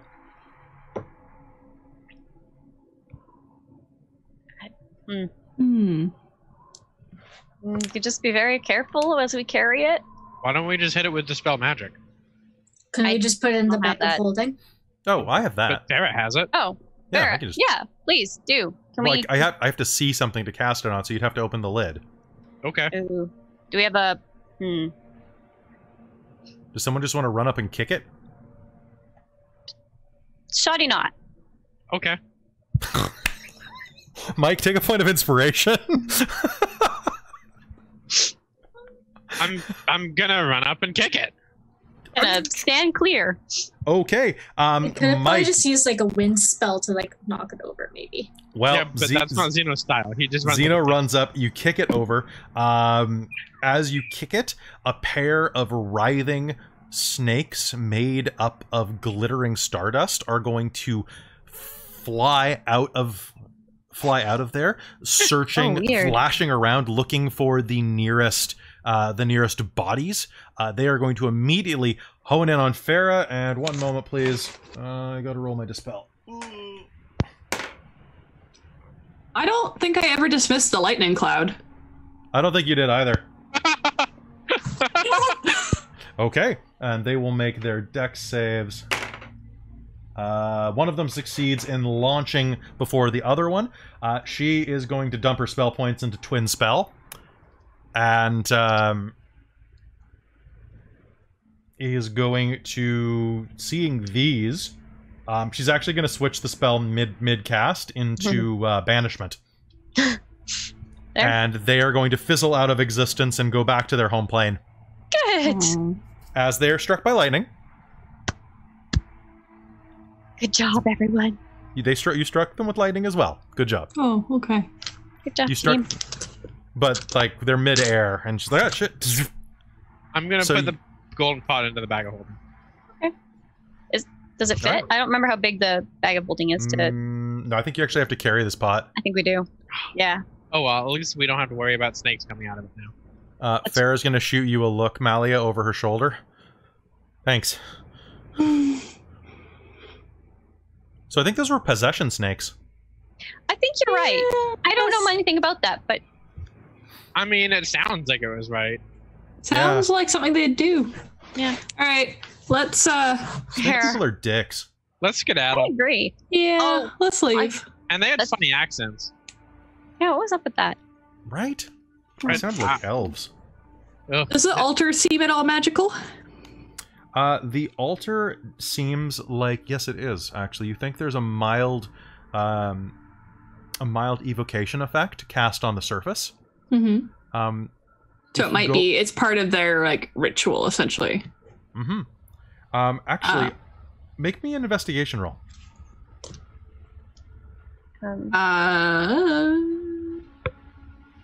19.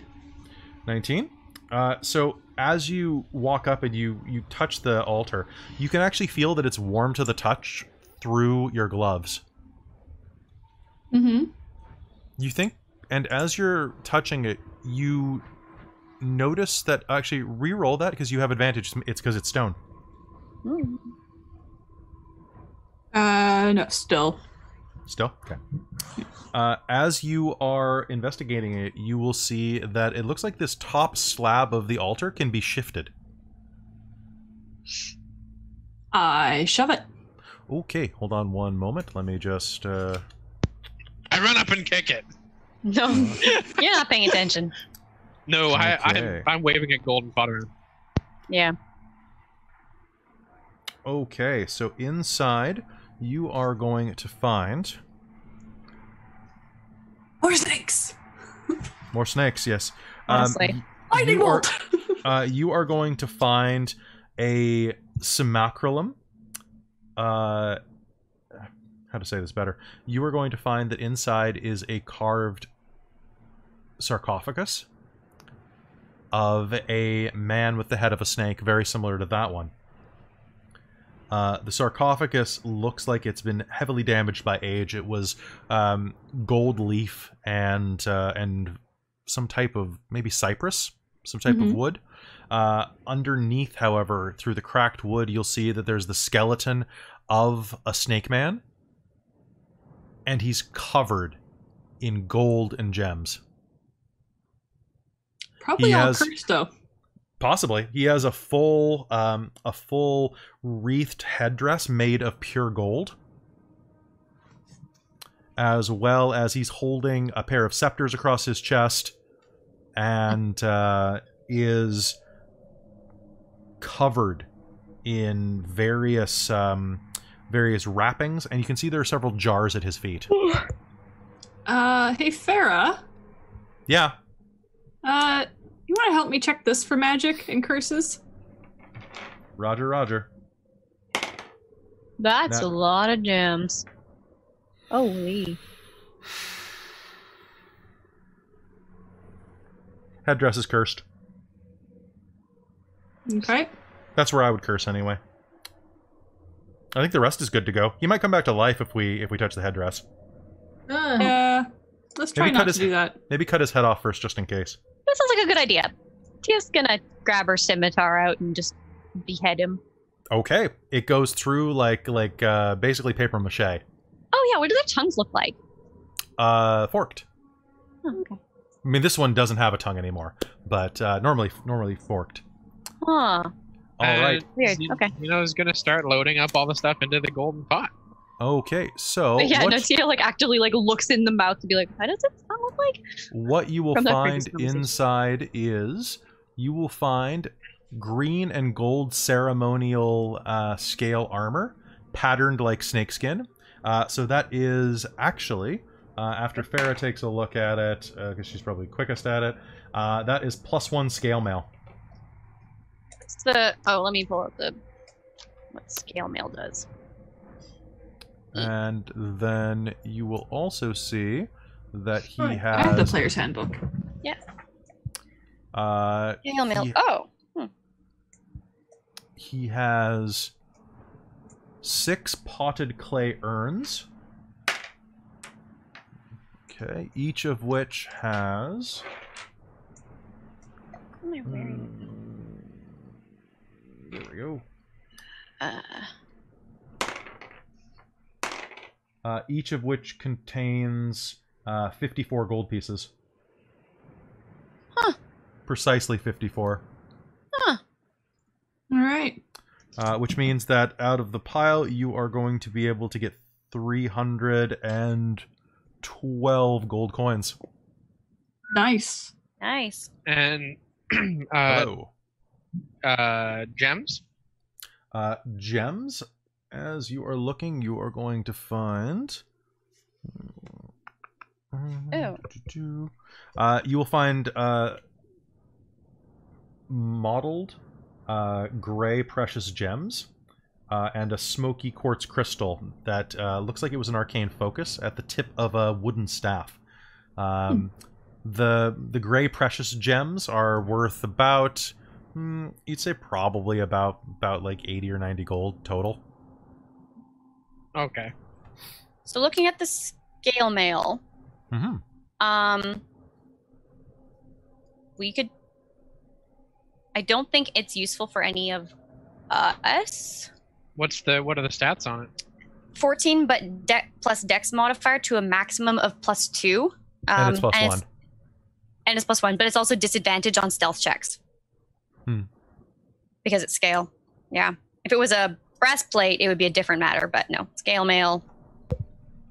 So it's 14 plus dex?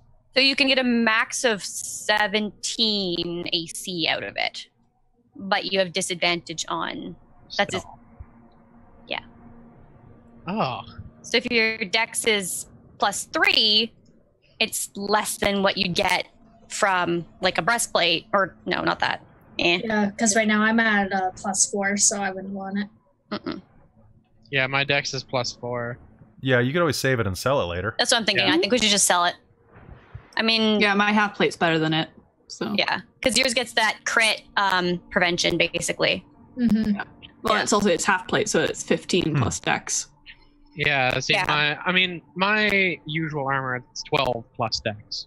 Yeah, like I've got studded leather. So I it think doesn't- that's what I have too. Yeah, like Okay. if Well, let's Yeah. take it and sell it. Yeah. I'm going to be with Farah checking in conjunction to make sure we don't take anything cursed. yeah, So there's just As that a- headdress, which looks to be quite valuable. and Yeah. quite cursed. Yeah, quite cursed. Farah's gonna look back at you and say, "Oh yeah, that's a. There's gonna be a little bit of curse right here." So Yeah, what that- does it do? I don't know. I mean, I don't couldn't know. you go Put it on and dispel? find out. Couldn't you go dispel curse? I can't dispel a curse. You can. That's He true. looks at Melia. I mean, we're gonna go to sleep tonight, anyways, too. Hopefully, I like sleeping. Sleeping. All right. I mean, I can try it. Sure. Yeah, let's do it. Actually, one sec. Let me check that one. That might be a touch. And I'm not sure I want to touch it. Poke with a stick. I think you did say that it was a touch one before. I have a feeling it is Yeah. touch. And I'm not sure I want to risk touching it to dispel it. Poke. Because touching it might trigger it. Trigger. Maybe, but I think it's probably just a put on. That's fair. It is a headdress. Yeah. I'm thinking that it's probably a put on trap. Okay. Let's do this the smart way. Mars, can you put this in the bag? Okay. What? Mars, do you go over and take the headdress off of the corpse's decapitated head? Sure. Okay, cool. You pick it up, it's fine. Alright. Into the bag of holding it goes. All right, I will hold the All right. bag open. Does my dispel curse work? Do you use Dispel Curse on it? Yeah, whatever the actual spell name is. Okay. I've forgotten. So restoration is it? So, no, she I'm actually just gonna has- look and find it. So she actually has Remove Curse. Whoa, I Mm, dropped all my item cards.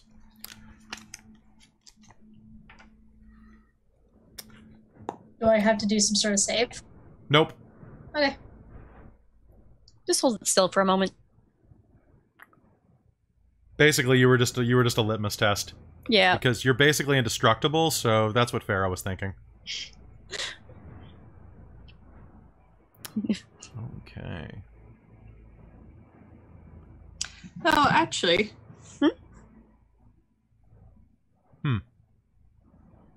Well, it's kind of worded weirdly. Hmm? Because it's at your touch, all curses affecting one creature or object end. If Yes. the object is a cursed magic item, its curse remains, but the spell breaks its owner's attunement to the object. So this will... There was a lingering curse on it. It is not a curse. Don't worry about it. It'll be Okay. fine. All right. So... That's a good thing to clarify. Yeah. So there's a different type of... So there was a curse on this. It is not a cursed magic item. Okay. All right. As you feel the curse shatter on it, and okay, Good. I can take a look at it once we get in for the night. Okay, let's get going. All right, let's go. Awesome. All Bryce, pass it over. I'll put it in the bag. Okay. Oh, are either the Eat. villagers injured? Oh, one of them's just unconscious on the ground still. What happened? There was a Whoa. scorpion and snake people. He starts to rouse himself. What? Hello. I'll You're go not and a crouch s- down by him and poke him. Ah! Okay. You're not a Hurt? scorpion? No, no one's a scorpion right now. Thank God. You hurt? Broke anything? Cuts? Bruises? Yada yada. Mostly my pride. Doesn't Okay, count. good. Fair. Up on your feet. We're getting out of here. All right. Now, Zeno, as you all crest the top of the rise, the sandstorm has started to pick up a bit. I'd like you to make me a survival roll with disadvantage. All of Ooh. us? Can I aid him? You can aid him to offset that penalty, but if you're aiding him, you'll be doing it with disadvantage. Are you gonna? How are you gonna do? Are you just gonna do inspiration on that, Christine, or? Or I'm gonna attempt the check to help you in the check. Okay. So- do I still do it at disadvantage? well, hold on. Let Malia roll first, and then I'll have you 20. roll afterward. Unnatural. On disadvantage. Yes, I rolled a 15 and a 17. Fantastic. Add 5. Zeno, you may roll as normal. And it's a survival. This is survival. Basically, Does a 16 cut it? 16 will just be enough, actually. You'll manage to track yourself by the movement of the moon, which is still barely visible through the sweeping sands. As you are trekking back, you will pass through that valley of dunes, and as you do, you will notice that that whale skeleton is completely gone. It's been swallowed up by the desert again. It takes you about an hour to make it back through. And as you do, what I need is everyone to make me a Constitution save. ooh, okay. And it's not that high of a difficulty. Does a 15 cut it? A 15 cuts it. Actually, both of the villagers managed to succeed as well. 17. 17? You said Constitution? Nat 20. Now 20? Yeah. 16. Okay. So it is a bit hard going at times, but you managed to push through. Had it been any longer, you'd probably feel a bit of an exhaustion setting in. But you will make it to the other side and see the torchlight on the edge of the village. You also see that the village has some strange, almost like mosquito netting fabric that they have erected around the walls Oh, weird. that seems to be buffeting a significant amount of the sand out. See, I told you guys that I could find the way back. Thank you. You're Mhm. welcome. Never As doubted you- you for a second. Yay. As you approach the main gates, you will hear echo inside the gates and through the sand wastes. And the gates will slide open a few feet, and that old woman will come out, leaning on her staff. You've made it back! We found them. Mm-hmm. And the other villagers! Them too. Yeah. Amat! Tuman! Please come in, come in. You may stay with us for the night. Much appreciated. Alright, and with that, she will lead you inside of the walls. And the village is not terribly large. You think there might be maybe 100 people who live here? Hmm. But it's built around a thriving little oasis. Where you'll see a couple of desert palms reaching toward the sky next to a large pool of crystal clear water. Not quite a lake, more of a large pond than anything. Ready? The houses here are actually, there are some stone dwellings, but most of them appear to have canvas roofs, or canvas sides at least. And it's quite cozy. And as you enter, they will all cheer your arrival. The old woman leads you to a small, it sounds weird to say, but kind of a small longhouse that's been built out of clay and brick, and takes you inside. You may stay here for the night. Okay. Thank you. Thanks. My name is Vati. I am the druid of this village. Please, and she'll direct you to a place in this house that seems rather comfortable, actually. You can see that there is several cots that have been put out, as well as a long campfire.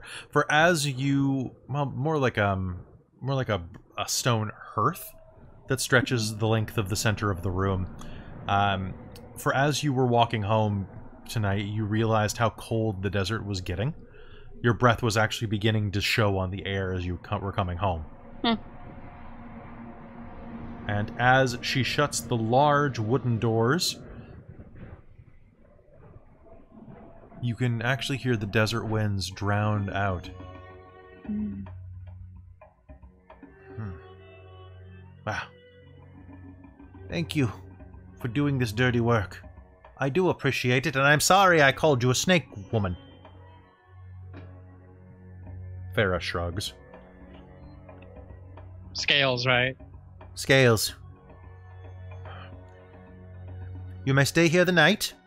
In the morning, the sandstorm should be gone by noon, but we will feed you. If it lasts longer, you can of course stay. Thank you. Food is nice, thank you. Now, she'll pull up a stool that grinds against the stone floor. And she sets her old bones on top of it. What do you seek? What is the nature of your quest? We're looking to talk to the Sultan. There is no Sultan. The Sultana still exists. Yes, yes, the Sultana. That is why you've come to Apesh. You'll have to pass the Jamoran Sea for that. That's what we were told, yeah. Now, it's been quite some years. We used to have a thriving sandport here, but the motion of the living sands have overtaken it. You'll want to go to Temok. Temok? It's a village about a day's travel from here. The sands haven't quite swallowed it up yet. You should be able to seek passage on a sand barge. Okay. And what is the name of the capital again? Capsudet? Capsudet. Okay, yeah, we were told the wrong name. So. But then again, he was kind of a quirky fellow. Yeah, he was loopy. He said the name Katapesh. Yeah. Yeah. It's a lot of foreigners confuse the titles out here. Is the country called Apesh? The continent is called Apesh. Okay. The country, this is Gamora, or Gemora. Okay. Okay. Sorry, I'm making sure it's pronounced Gemora, because I just realized the connotations of the other spelling. Sodom and Gomorrah, it's not different. It's spelled different. It's totally different. I mean, I definitely thought Gamora is in, like, Guardians of the Galaxy. Yeah, it's Yeah, close. That's what I defaulted to as well. Yeah. This is the country of Gemora. Jamora.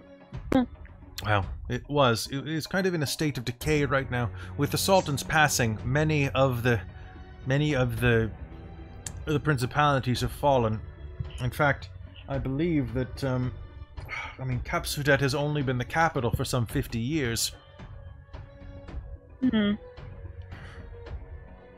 And what's the Sultana doing? Probably fighting off suitors who wish to bed her, make themselves the new sultan. I mean, it's... Oh, look at the guy that we brought with Wait. us. The Sultana doesn't have any children, does she? She has, no, she does not. The Sultan has a bastard son. One of the satraps. A man named Bahadur. Huh, okay. Can I get an insight roll off Mars? Give me an insight roll, because... That is an 18. Okay. You are glancing over at Uri, and you are going to see that as they're talking about the Sultana, he is going to seem quite interested in the conversation.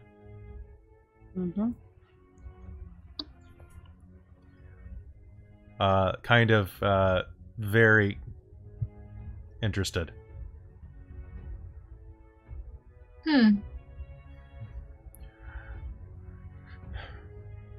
Hopefully, a marriage will be able to solidify the nation again. As now it is falling into disrepair. There are also quite a few cults and various political factions vying to overthrow the Sultanate and turn it into a republic. So, where are the snake people from? They had really weird accents. Yeah. They all sound like that, unless they train themselves to speak like the rest of us.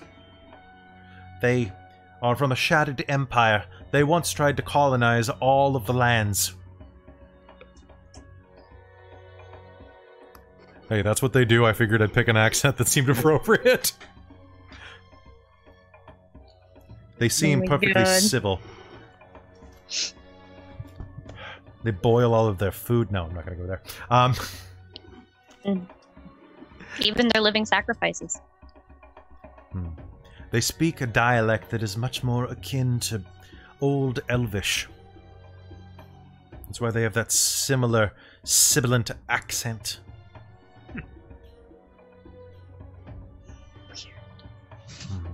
Very weird. They're always trying to resurrect their fallen god and fallen nations. They need to stop living in the past. The Yuan-Ti would be better accepted were they just to act like normal people. Not snake people.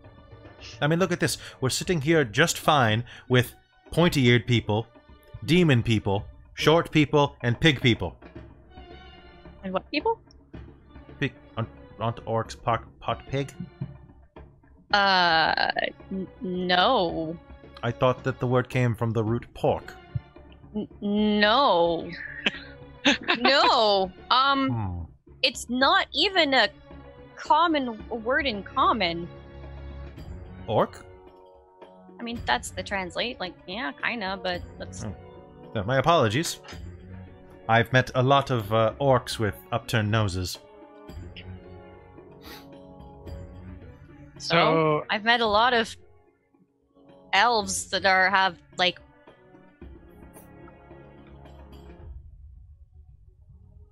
What are you pointing at me for? What? I'm gonna go to bed. Yeah, I think it's bedtime. Melly's gonna just peace out of this conversation. Are we talking about how he enjoys the company of other men? It seems obvious. We do have several young men who are viable and of marriageable age. Hold up.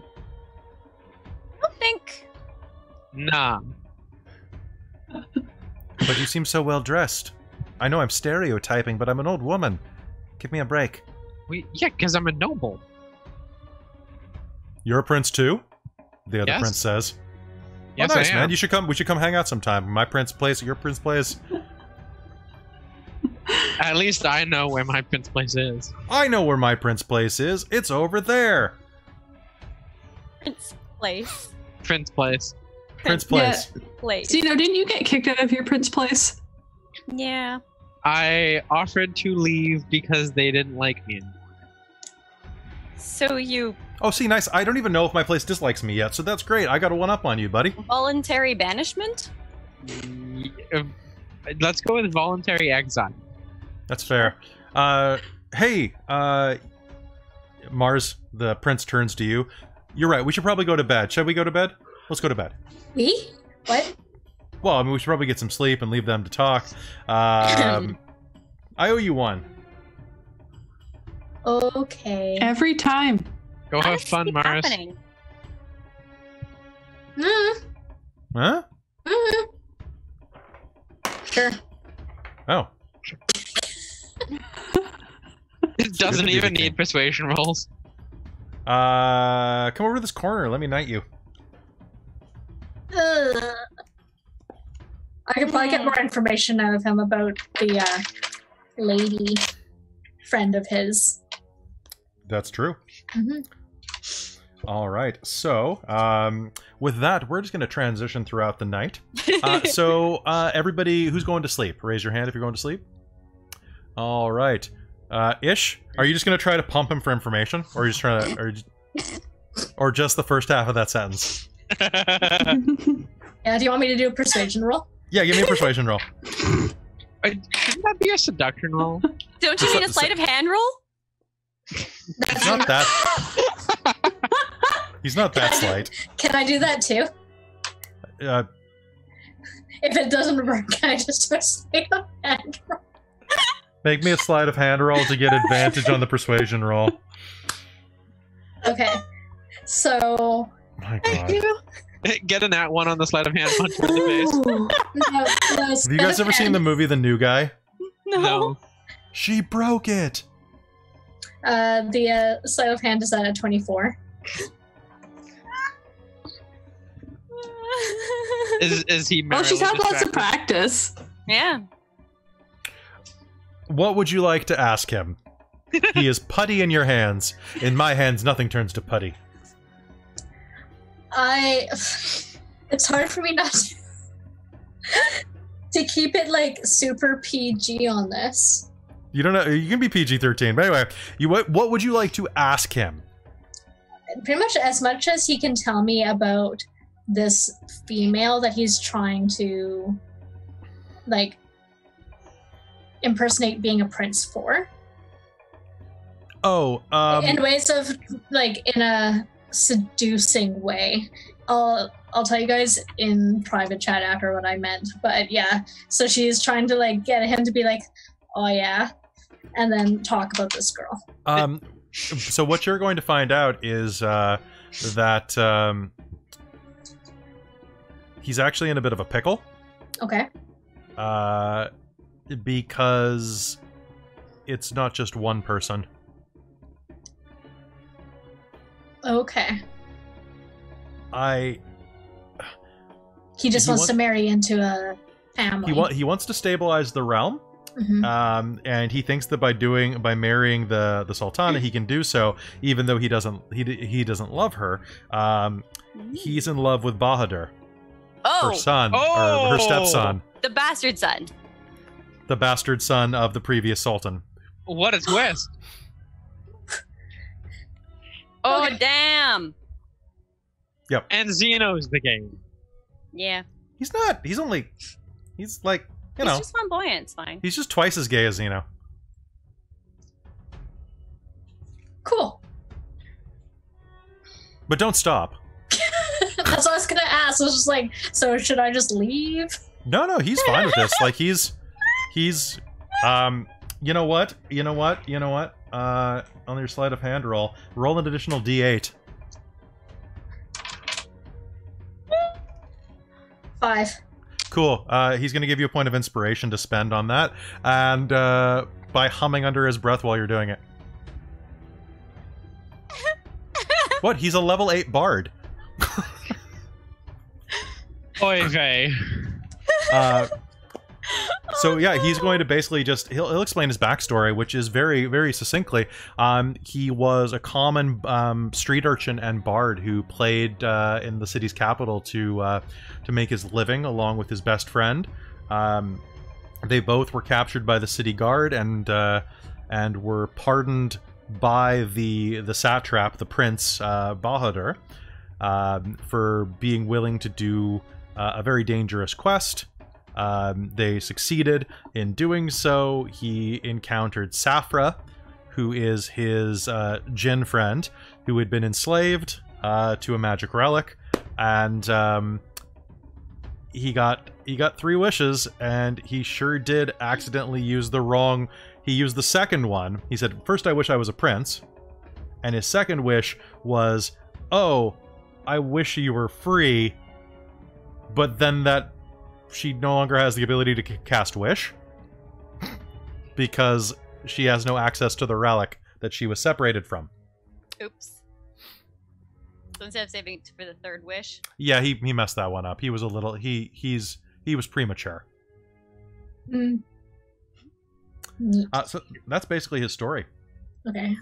Just because of what time it is tonight, are we going to keep playing for very much longer? Probably about 10, 15 minutes. Okay.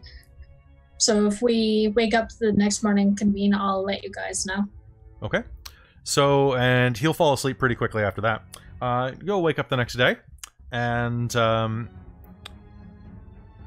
you will, let's see, who's the weirdest looking of you? I'll just roll a d6, it's probably easier.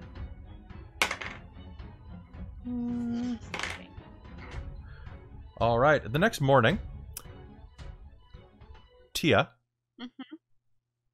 you will hear in the distance the sound of wind swirling on the horizon, the sound of people waking up and preparing stalls in the marketplace outside. And you will see a pair of brilliant sky blue eyes, tinged with gold, staring directly into yours from about 2 inches away. Someone is standing directly over your head, basically pressing their, like, looking at you upside down. Their skin in this light is a strange shade. It's very dark in here with just a shaft of sunlight. And they're looking at you with this almost aquatic blue skin. Hi. Good morning. You have pretty skin. You do too. Thanks. Yeah.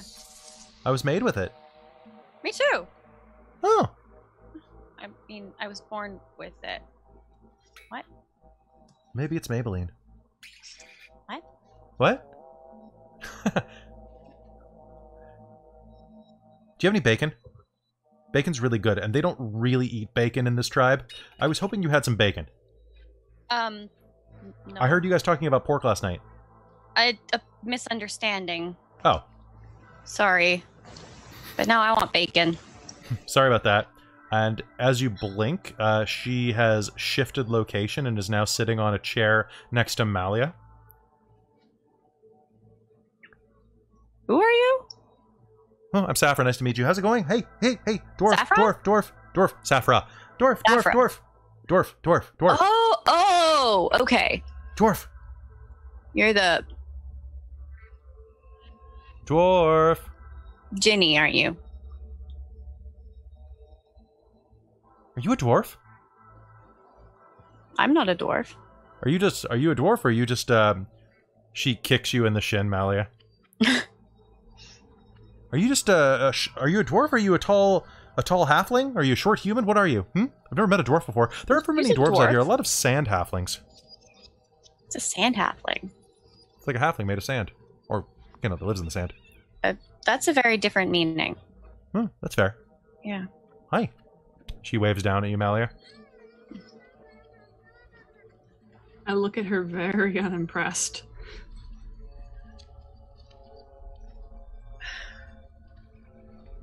All right. Hey, where's the chief? What? Mars, do you just get... I'm Safra. I'm his friend. I'm his, wherever Prince Uri is. I'm his attendant, his royal attendant. Yeah, no, we know that story. Yeah. It's a good story. It's a pretty good story. It's a really good story. I think that it's a very, very good story. So I wrote you it were myself. a genie? A djinn? I mean, a little bit, doesn't it tell? You know, I have Never huge met one cosmic before. power. Oh, did you? Oh, wait. Oh, we met a water one. Was that a gin? Something like one. No. wasn't it? That's a merit. That's merit. This one Yeah, smells like a yeah. merit. Have you met a merit? And she leans over and pokes Mars in the rump. She massaged one. Yeah, Apparently she gives good shoulder massages. apparently. Well, by all means. Mm.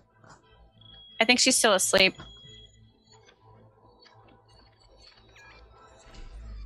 Well, maybe you could wake up now, and I could talk to my boy. Is my boy down there? Is my boy down there? That She'll, boy ain't right. she'll push him out from under whatever. Dang it, Uri. Get up here and talk like a man, she says.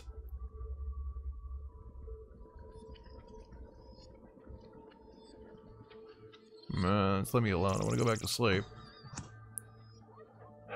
Fine. I'm going out for coffee. Who wants coffee? Yes. Where's the coffee around here? Xeno bolts up right at the sound of at the. Yes. Well, there's a So Tim does Hortons Malia. just down the street. I was thinking about going to get some Timbits, eh? Tin Hornets? Who? Tim Hornets. Tin Hornets. I don't want hornets. I want I coffee. don't want hornets. Coffee? Oh yeah, it'll be killer, eh? Come on, get on the ice. Just be sure to show them your summer teeth. You know, some summer teeth, some here, some are there. Wait, who is this? I'm a new friend. How's it going? Bye. And she's going to turn and rush out the door. I'm so confused. That was Safra. The gin? The gin? Yeah. Yeah. Is it? Oh, well, if she knows where coffee is, I'm going out too. And he gets up and he goes out the door. Yeah, Tia's gonna trail along Bring behind. me coffee. Okay. Okay. I Out kind of of the feel like I dust- shouldn't leave all that gold right near Mars by herself. Yeah. Xeno has the bag of holding. He strings it over him. Yeah, but there's Alright. all that other stuff that we couldn't fit in it. Well, Yeah. there's... Yeah. The big pot. All right. So Also, outside, that's just more of a convenient excuse that she yells out loud. All right. So as you head outside, you'll see that there is quite a bazaar going outside. For a village of only 100 or so people, there are a good 10 stands set up, as well as the smell of freshly ground coffee.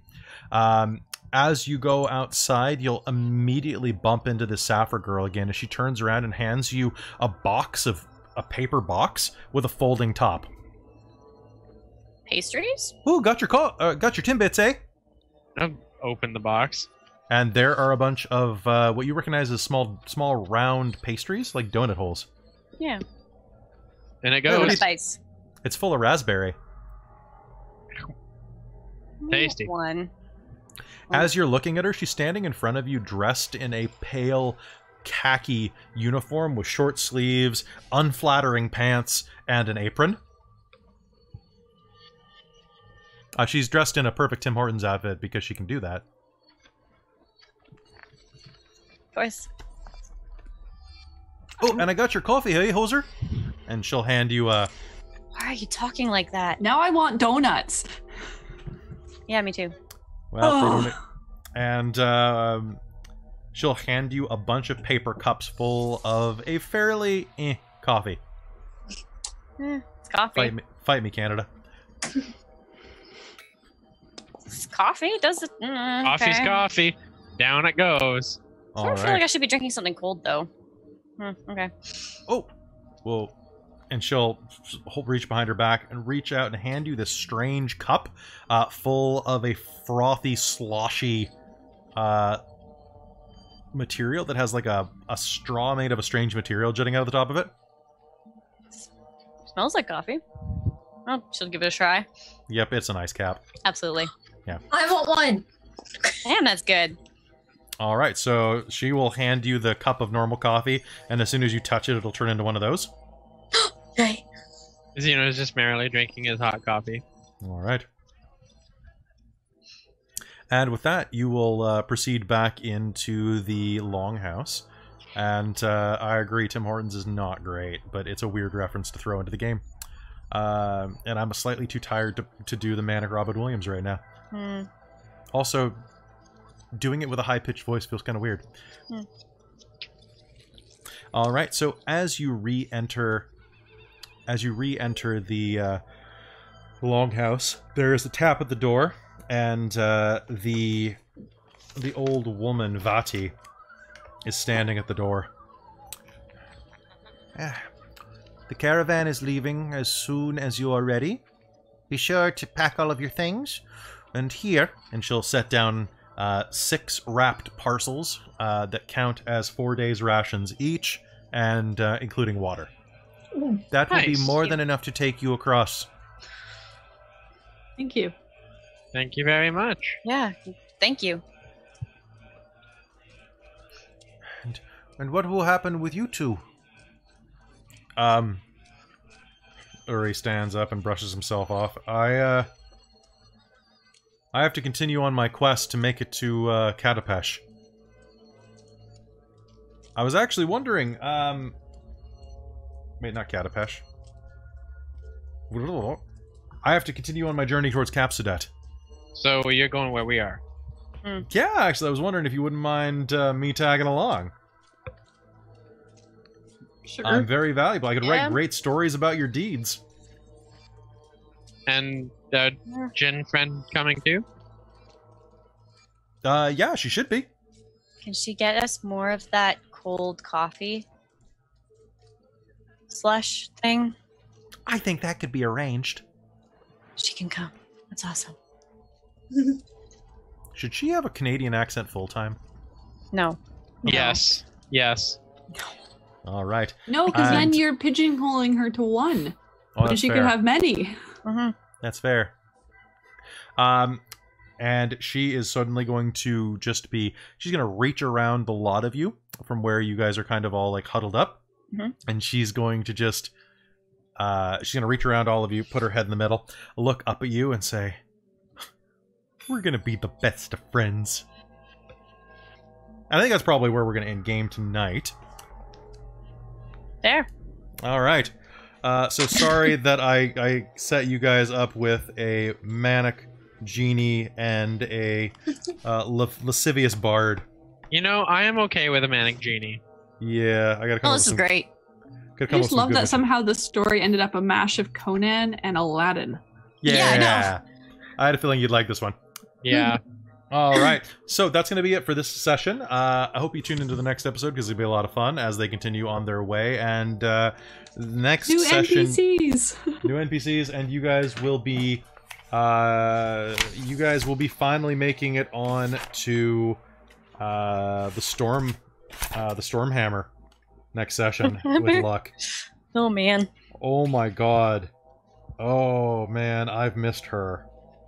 So this is actually my D&D notebook that I created for a camping trip like 4.5 years ago. And I finally get to use the Stormhammer. Yee, is big. Is big. Alright, so with that, I want to thank everybody for tuning in. Have a fantastic night, and don't forget that on Saturday we have Curse of Strahd, so come and join us. If we also have a new game launching, hopefully this Sunday at noon. And also for the rest of the week, I am streaming The Last of Us every day from 2 to 4. So come and join me, and we will see you later. Bye, dorks! Bye. Bye.